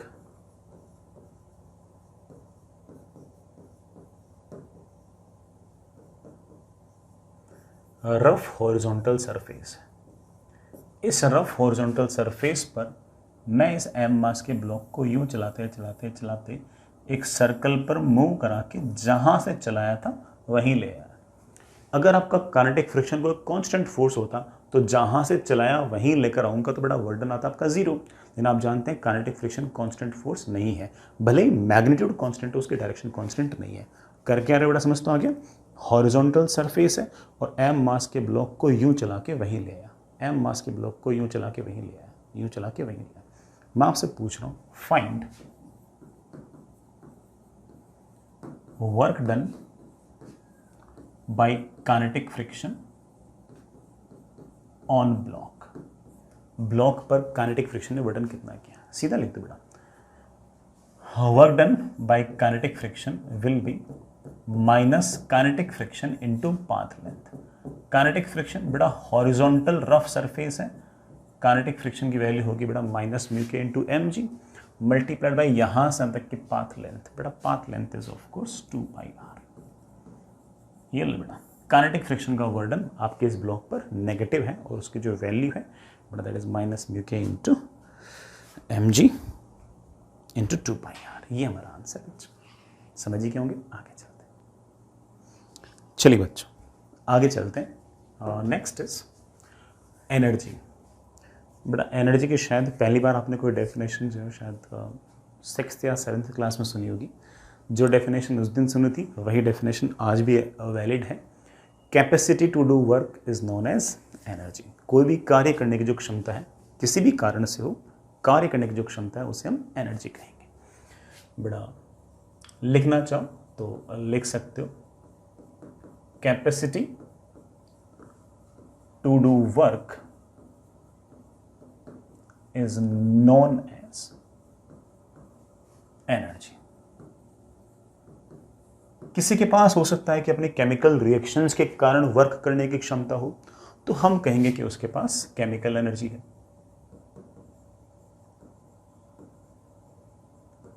किसी के पास हो सकता है कि उसकी स्पीड के कारण वर्क करने की क्षमता हो, तो हम कहेंगे कि उसके पास काइनेटिक एनर्जी है। किसी के पास मान लीजिए कि उसकी जो रिलेटिव पोजीशन या ओरिएंटेशन या उसकी जो शेप साइज ज्योमेट्री है उसके कारण वर्क करने की क्षमता हो, तो उसे हम बोल देंगे कि उसके पास पोटेंशियल एनर्जी है। हालांकि इस काइनेटिक और पोटेंशियल को मिलाकर हम लोग एक शब्द और यूज करते हैं, दैट इज मैकेनिकल एनर्जी। किसी के पास साउंड के कारण वर्क करने की क्षमता हो, ऐसा हो सकता है, that is known as your sound energy. बेटा किसी के पास फोटॉन्स के कारण वर्क करने की क्षमता हो, कार्य करने की क्षमता हो, तो बेटा उसे हम नाम दे देंगे solar energy and so on. बेटा खूब सारे एनर्जीज हो सकते हैं, ठीक है। हमने बेटा वैसे एक जनरल स्टेटमेंट आप लोगों ने सुन रखा होगा, अगेन अपने मेरे ख्याल से जब पहली बार एनर्जी के बारे में पढ़ा होगा तभी से सुन लिया होगा कि energy can neither be created nor destroyed. Total energy जो है वो सिस्टम की, वो पूरे यूनिवर्स की या किसी भी आइसोलेटेड सिस्टम की फिक्स रहती है। Energy can neither be created nor destroyed. Energy can neither be created nor destroyed. हालांकि मैं इसमें एक बात और बोलूँ ना कि वैसे हम आखिर में चलते चलते जब न्यूक्लियर फिजिक्स वगैरह पढ़ रहे होंगे तो हम मास को एनर्जी में और एनर्जी को मास में कन्वर्ट करना भी पड़ेंगे, लेकिन फिर एक उसके पीछे एक थ्योरी और आती है कि मास और energy are not that different. हम हमारी मैकेनिक्स के लेवल तक ऐसे समझ सकते हैं कि energy can neither be created nor destroyed. बड़ा एनर्जी की यूनिट जो है बड़ा इट विल बी जूल। कोई सी भी एनर्जी हो बट इसकी यूनिट विल बी जूल्स। कभी अगर इलेक्ट्रोवोल्ट लिखी हुई है तो 1 electronvolt is basically 1.6 into 10⁻⁻19 joules. Energy बड़ा अपने आप में एक स्केलर क्वांटिटी है, कोई डायरेक्शन नहीं होती, बड़ा वेक्टर है, वेक्टर नहीं स्केलर है। सबसे पहली जो हमारे पास एनर्जी है जो हमें पढ़नी है, हालांकि इस चैप्टर में हमें सिर्फ और सिर्फ दो ही तरह की एनर्जी पढ़नी है, एक बेटा काइनेटिक एनर्जी और दूसरी आपकी पोटेंशियल एनर्जी। ये इलेक्ट्रिकल एनर्जी, सोलर एनर्जी, इनके अलग अलग से अपने चैप्टर होंगे, उनको देख लेंगे। Kinetic energy is by virtue of motion, it is energy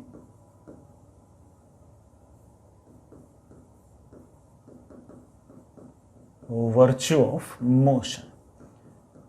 अगर किसी ऑब्जेक्ट के पास मोशन के कारण अगर कोई वर्क करने की क्षमता है तो उसे हम बोलेंगे कि उसके पास काइनेटिक एनर्जी है। जैसे मान लीजिए कोई पत्थर रेस्ट पे है तो उसके पास काइनेटिक एनर्जी नहीं है, उसके पास कार्य करने की क्षमता नहीं है।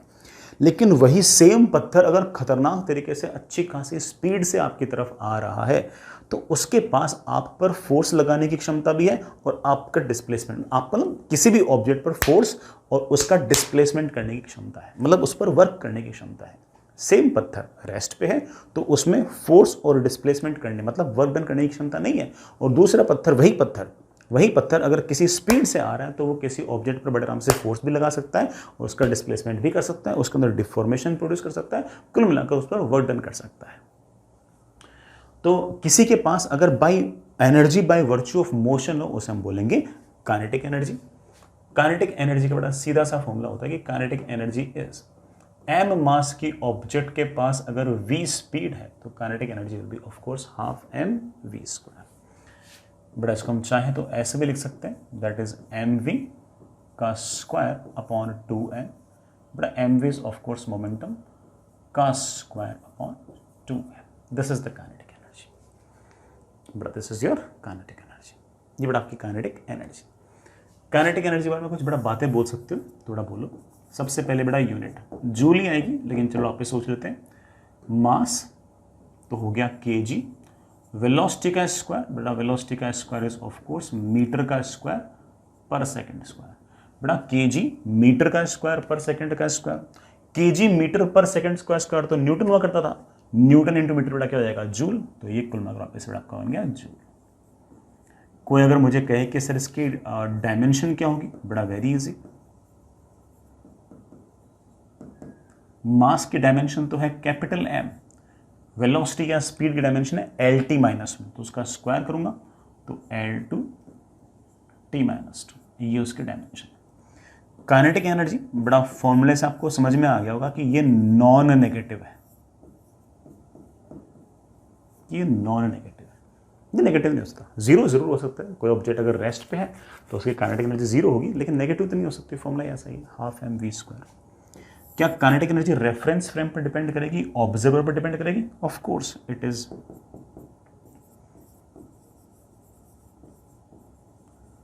Observer dependent. अलग अलग ऑब्जर्वर के लिए किसी ऑब्जेक्ट की स्पीड अलग अलग हो सकती है, तो हर ऑब्जर्वर के लिए स्पीड अगर अलग अलग तो हर ऑब्जर्वर के लिए काइनेटिक एनर्जी भी अलग अलग। तो काइनेटिक एनर्जी बड़ा ऑफ कोर्स ऑब्जर्वर पर डिपेंड करेगी। ये बड़ा काइनेटिक एनर्जी का बेसिक सा फॉर्मूला है, याद रखें, हाफ एम वी स्क्वायर या फिर मोमेंटम का square upon 2 times of m. इस पर बड़ा किस किस तरह के सवाल भी पूछ लेते हैं, जैसे मैं आपसे एक सवाल पूछूं, find percentage change in kinetic energy if speed increases by 10%। अगर स्पीड 10% बढ़ जाती है तो काइनेटिक एनर्जी कितने परसेंट बढ़ जाएगी। वेरी इजी, बड़ा तो सिंपल हमारे परसेंटेज वाले सवालों जैसा है। बेटा मान लीजिए पहले आपके पास स्पीड है v, तो उसके कॉरस्पॉन्डिंग काइनेटिक एनर्जी है हाफ एम, जो भी स्पीड है उसका स्क्वायर। अब हमने स्पीड 10% बढ़ा दी है, मतलब पहले तो v थी, इसका 10% बढ़ा दी है, ठीक है।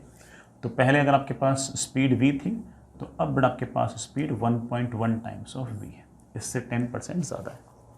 तो अब काइनेटिक एनर्जी कुछ नहीं होगी, नई वाली kinetic energy will be half, mass तो बड़ा वही है, नई वाली स्पीड बड़ा 1.v जो है उसका स्क्वायर, बड़ा 1.1 का स्क्वायर तो 1.21 होगी, 1.21 times half m v square, it is of course 1.21 times, बड़ा हाफ एम वी स्क्वायर, तो आपके पास जो पहले काइनेटिक एनर्जी थी वही आ गई।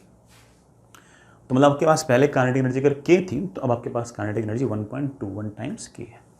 अगर मैं आपसे पूछूं कि परसेंटेज चेंज कितना है काइनेटिक एनर्जी में, तो परसेंटेज चेंज का फॉर्मूला थोड़ा बचपन से वही है, final minus initial upon initial into 100। Final है 1.21 के, इनिशियल है k अपॉन इनिशियल इनटू 100, बड़ा दैट कम्स आउट विद 21%।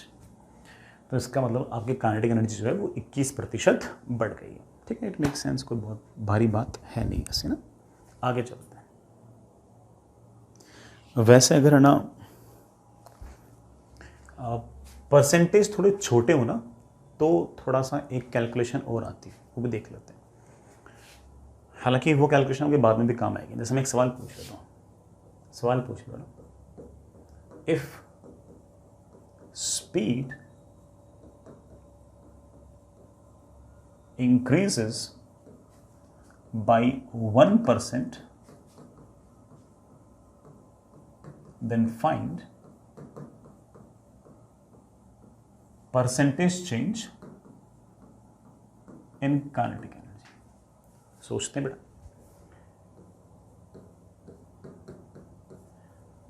देखो यार, वैसे कोई बिल्कुल बच्चा कर दे, मैं तो सर बिल्कुल देसी तरीके से करूँगा, तो वो कहेगा कि देखो सर पहले स्पीड v थी तो काइनेटिक एनर्जी k है, काइनेटिक एनर्जी मेरे पास half m v square.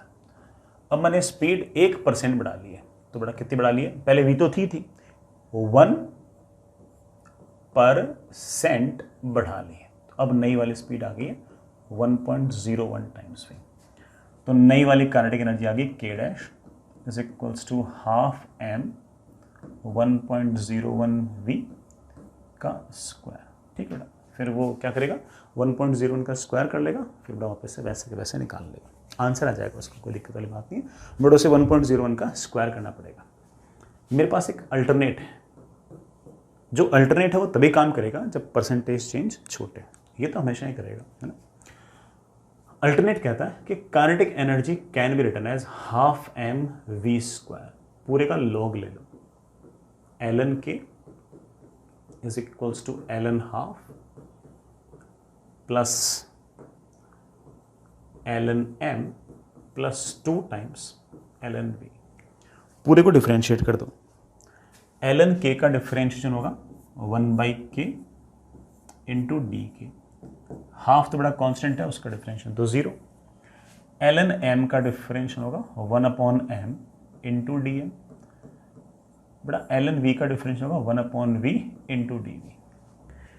D m है मास में चेंज, m है एक्चुअल मास, मेरे बच्चे बोले सर मास में तो कोई चेंज है ही नहीं, ठीक है। तो मेरे पास आ गया सिर्फ और सिर्फ change in kinetic energy upon actual kinetic energy is equals to 2 times change in speed upon actual speed. Sir मुझे परसेंटेज चेंज चाहिए, बेटा परसेंटेज चेंज चाहिए तो 100 से मल्टीप्लाई कर दो दोनों तरफ। ये क्या लिखा हुआ है, change in speed upon actual speed into 100, क्या बेटा ये percentage change in speed, percentage change in speed बेटा आपको पहले से ही दे रखा है बेटा, कितना सवाल के अंदर 1%। तो आपके पास change in kinetic energy upon initial kinetic energy into 100, मतलब percentage change in kinetic energy आपके पास आ गई है 2%। तो परसेंटेज काइनेटिक एनर्जी आपके पास, sorry percentage change in kinetic energy आपके पास लगभग 2% है।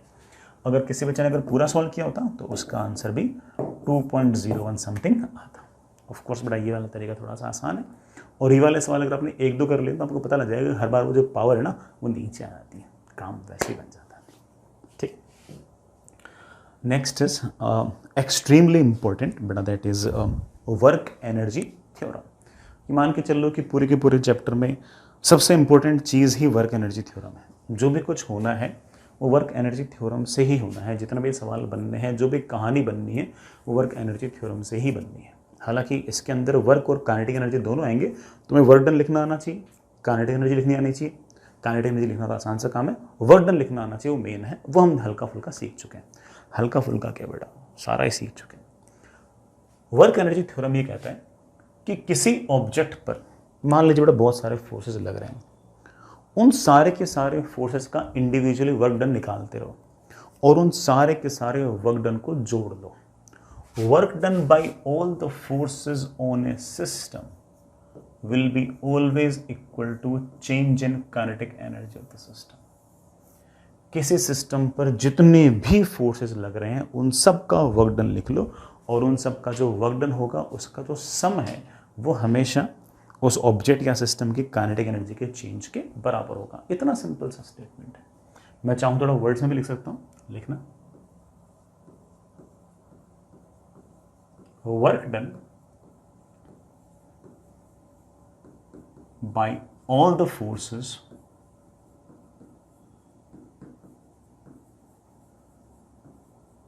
is always equal to change in kinetic energy.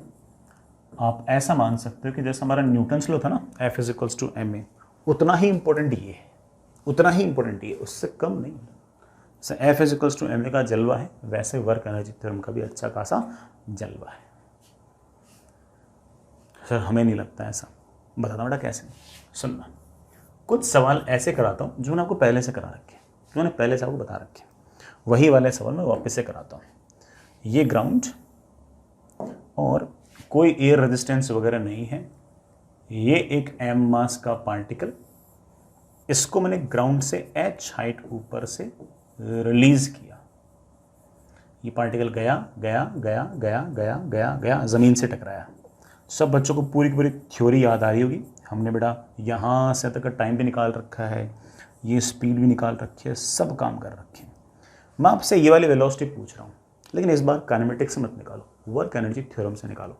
सवाल बेटा ये है कि m मास के पार्टिकल को अगर हाइट h से रिलीज कर दिया है, कोई बेटा एयर रेजिस्टेंस वगैरह नहीं है, तो बताओ कि जस्ट ये ज़मीन पर टकराने वाला होगा तो स्पीड कितनी होगी।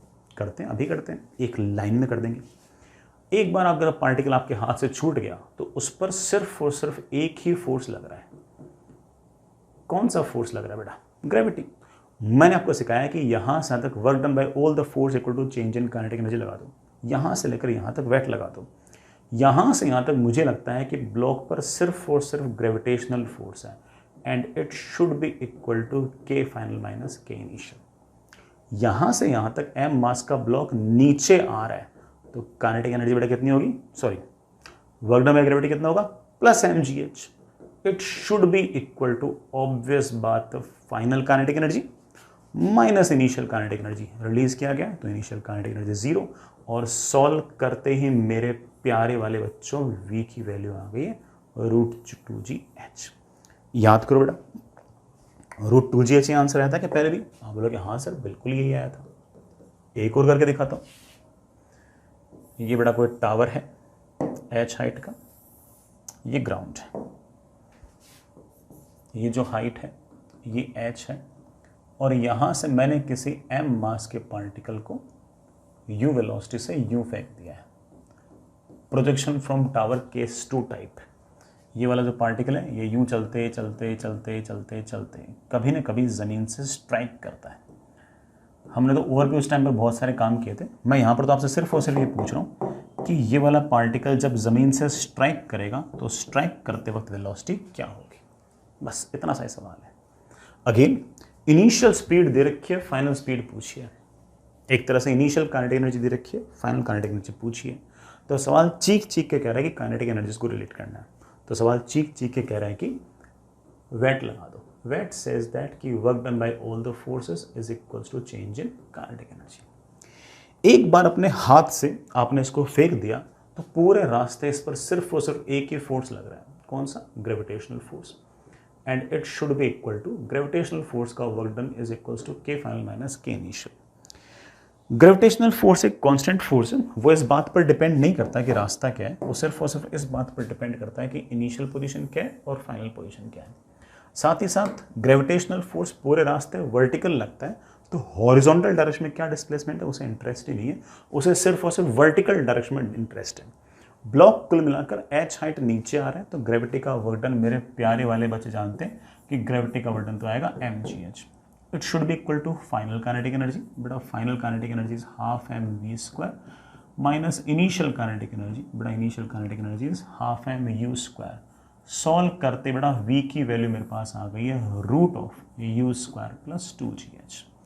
I hope you remember that कि बेटा हमने ये वाला v पहले से निकाल रखा है, बल्कि हमने ये भी याद कर रखा है कि इस टाइम पर टकराते वक्त जो स्पीड होगी वो इस बात पर डिपेंड नहीं करती कि ये वाला एंगल थीटा कितना है, और एक्जैक्टली मेरा आंसर भी वैसा ही है।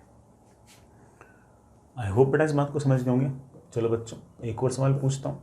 अगेन ऐसा सवाल जो हमने पहले से कर रखा है। सर पहले से कर रखे सवाल क्यों करा रहे हो?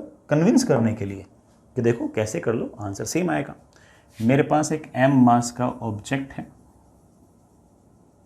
और मैंने उसको ऊपर की तरफ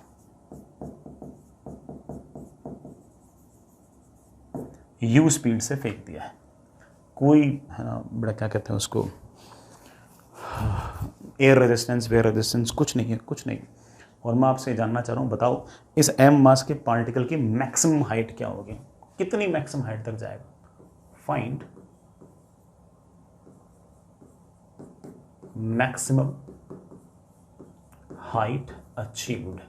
जैसे मैंने ये वाला सवाल पूछा कुछ बच्चों ने तो घर से बैठे बैठे चिल्लाना स्टार्ट कर दिया होगा u²/2g u²/2g। ऑफ कोर्स सही है वो तो, लेकिन बेटा मुझे करना किससे? मुझे करना इसको बेटा वर्क एनर्जी थ्योरम से।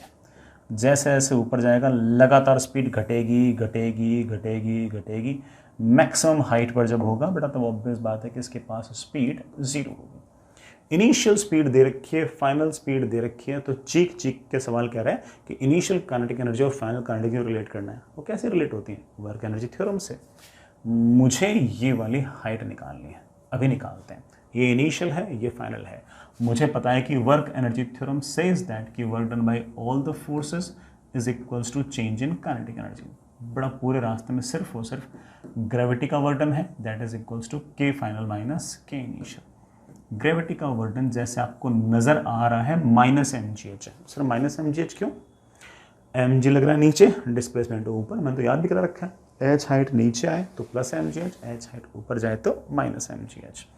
ये ग्रेविटी का work done should be equal to के फाइनल 0 माइनस के initial half m u square. Minus से माइनस गया, एम से एम गया, और वही सवाल आ गया जो आप घर से बैठे बैठे चीख चीख के बोल रहे थे, that was you square upon 2g।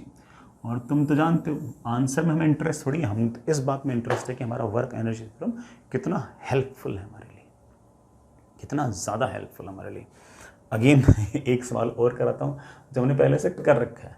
Sir क्या वही सवाल कराओ जो मैंने पहले से कर रखा है? अरे नहीं बेटा, कुछ सवाल ऐसे भी करेंगे जो हमारे काम भी आएंगे, है ना, जो अपन पहली बार कर रहे होंगे। ये तो सिर्फ इसलिए कि मैं आपके दिमाग में बिठाना चाहता हूँ कि जो हमने पढ़ रखा है वो सारी चीज़ें काफ़ी सारी चीज़ें हम लोग वर्क एनर्जी थ्योरम से भी कर सकते हैं। रफ सरफेस है, कोफिशिएंट ऑफ फ्रिक्शन म्यू के है, मेरे पास ये एम मास का ब्लॉक है, और इस एम मास के ब्लॉक को मैंने इस तरफ यू वेलोसिटी से फेंक दिया है इनिशियली।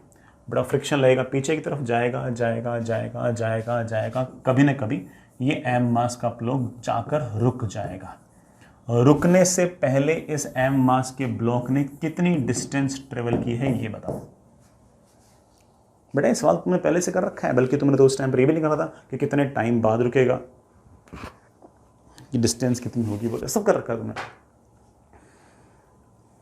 बेटा मैं सवाल लिख लूँगा, सीधा बोल दूँ, बेटा तुम समझ गए, एक्स निकाल दो, रुकने से पहले कितनी डिस्टेंस ट्रेवल करेगा। बेटा एक काम करो, यहाँ से यहाँ तक सवाल अगेन चीख चीख के क्या कह रहा है कि इनिशियल स्पीड पता है, फाइनल स्पीड पता है, वेट लगा दो। वेट सेज दैट कि work done by all the forces must be equal to change in kinetic energy.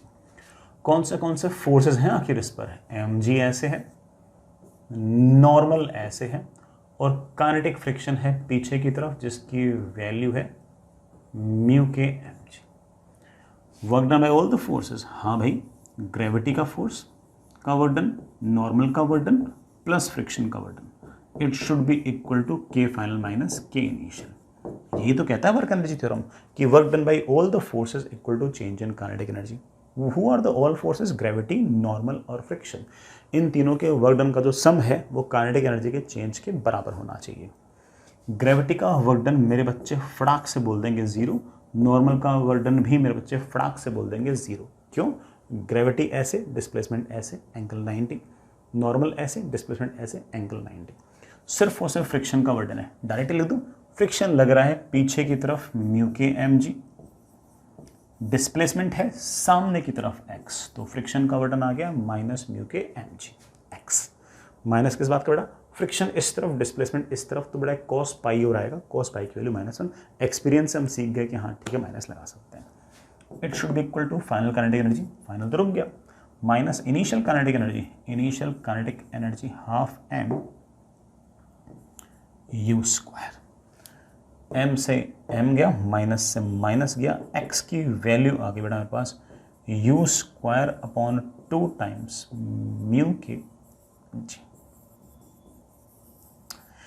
बहुत सारे बच्चों को याद आ जाएगा कि बेटा आपने सारे के सारे काम इस तरह से पहले से निपटा रखे हैं।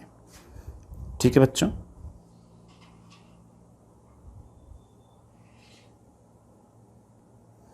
आप बेटा कुछ सवाल कर सकते हो अपनी वर्क पावर एनर्जी की जो एसेंशियल शीट है उसमें एक्सरसाइज 1 पार्ट 1 पार्ट 2 दोनों में ही बड़ा सेक्शन ए एंड बी कर लेना। दोनों में ही बड़ा आप सेक्शन ए और बी कर सकते हैं। बड़ा जितना अपन ने पढ़ा है उसमें आप सेक्शन ए और बी निपटा सकते हैं। ठीक, बाकी बड़ा सवाल बाद में देंगे, आप बड़ा एक बार सेक्शन ए और बी निपटाइए।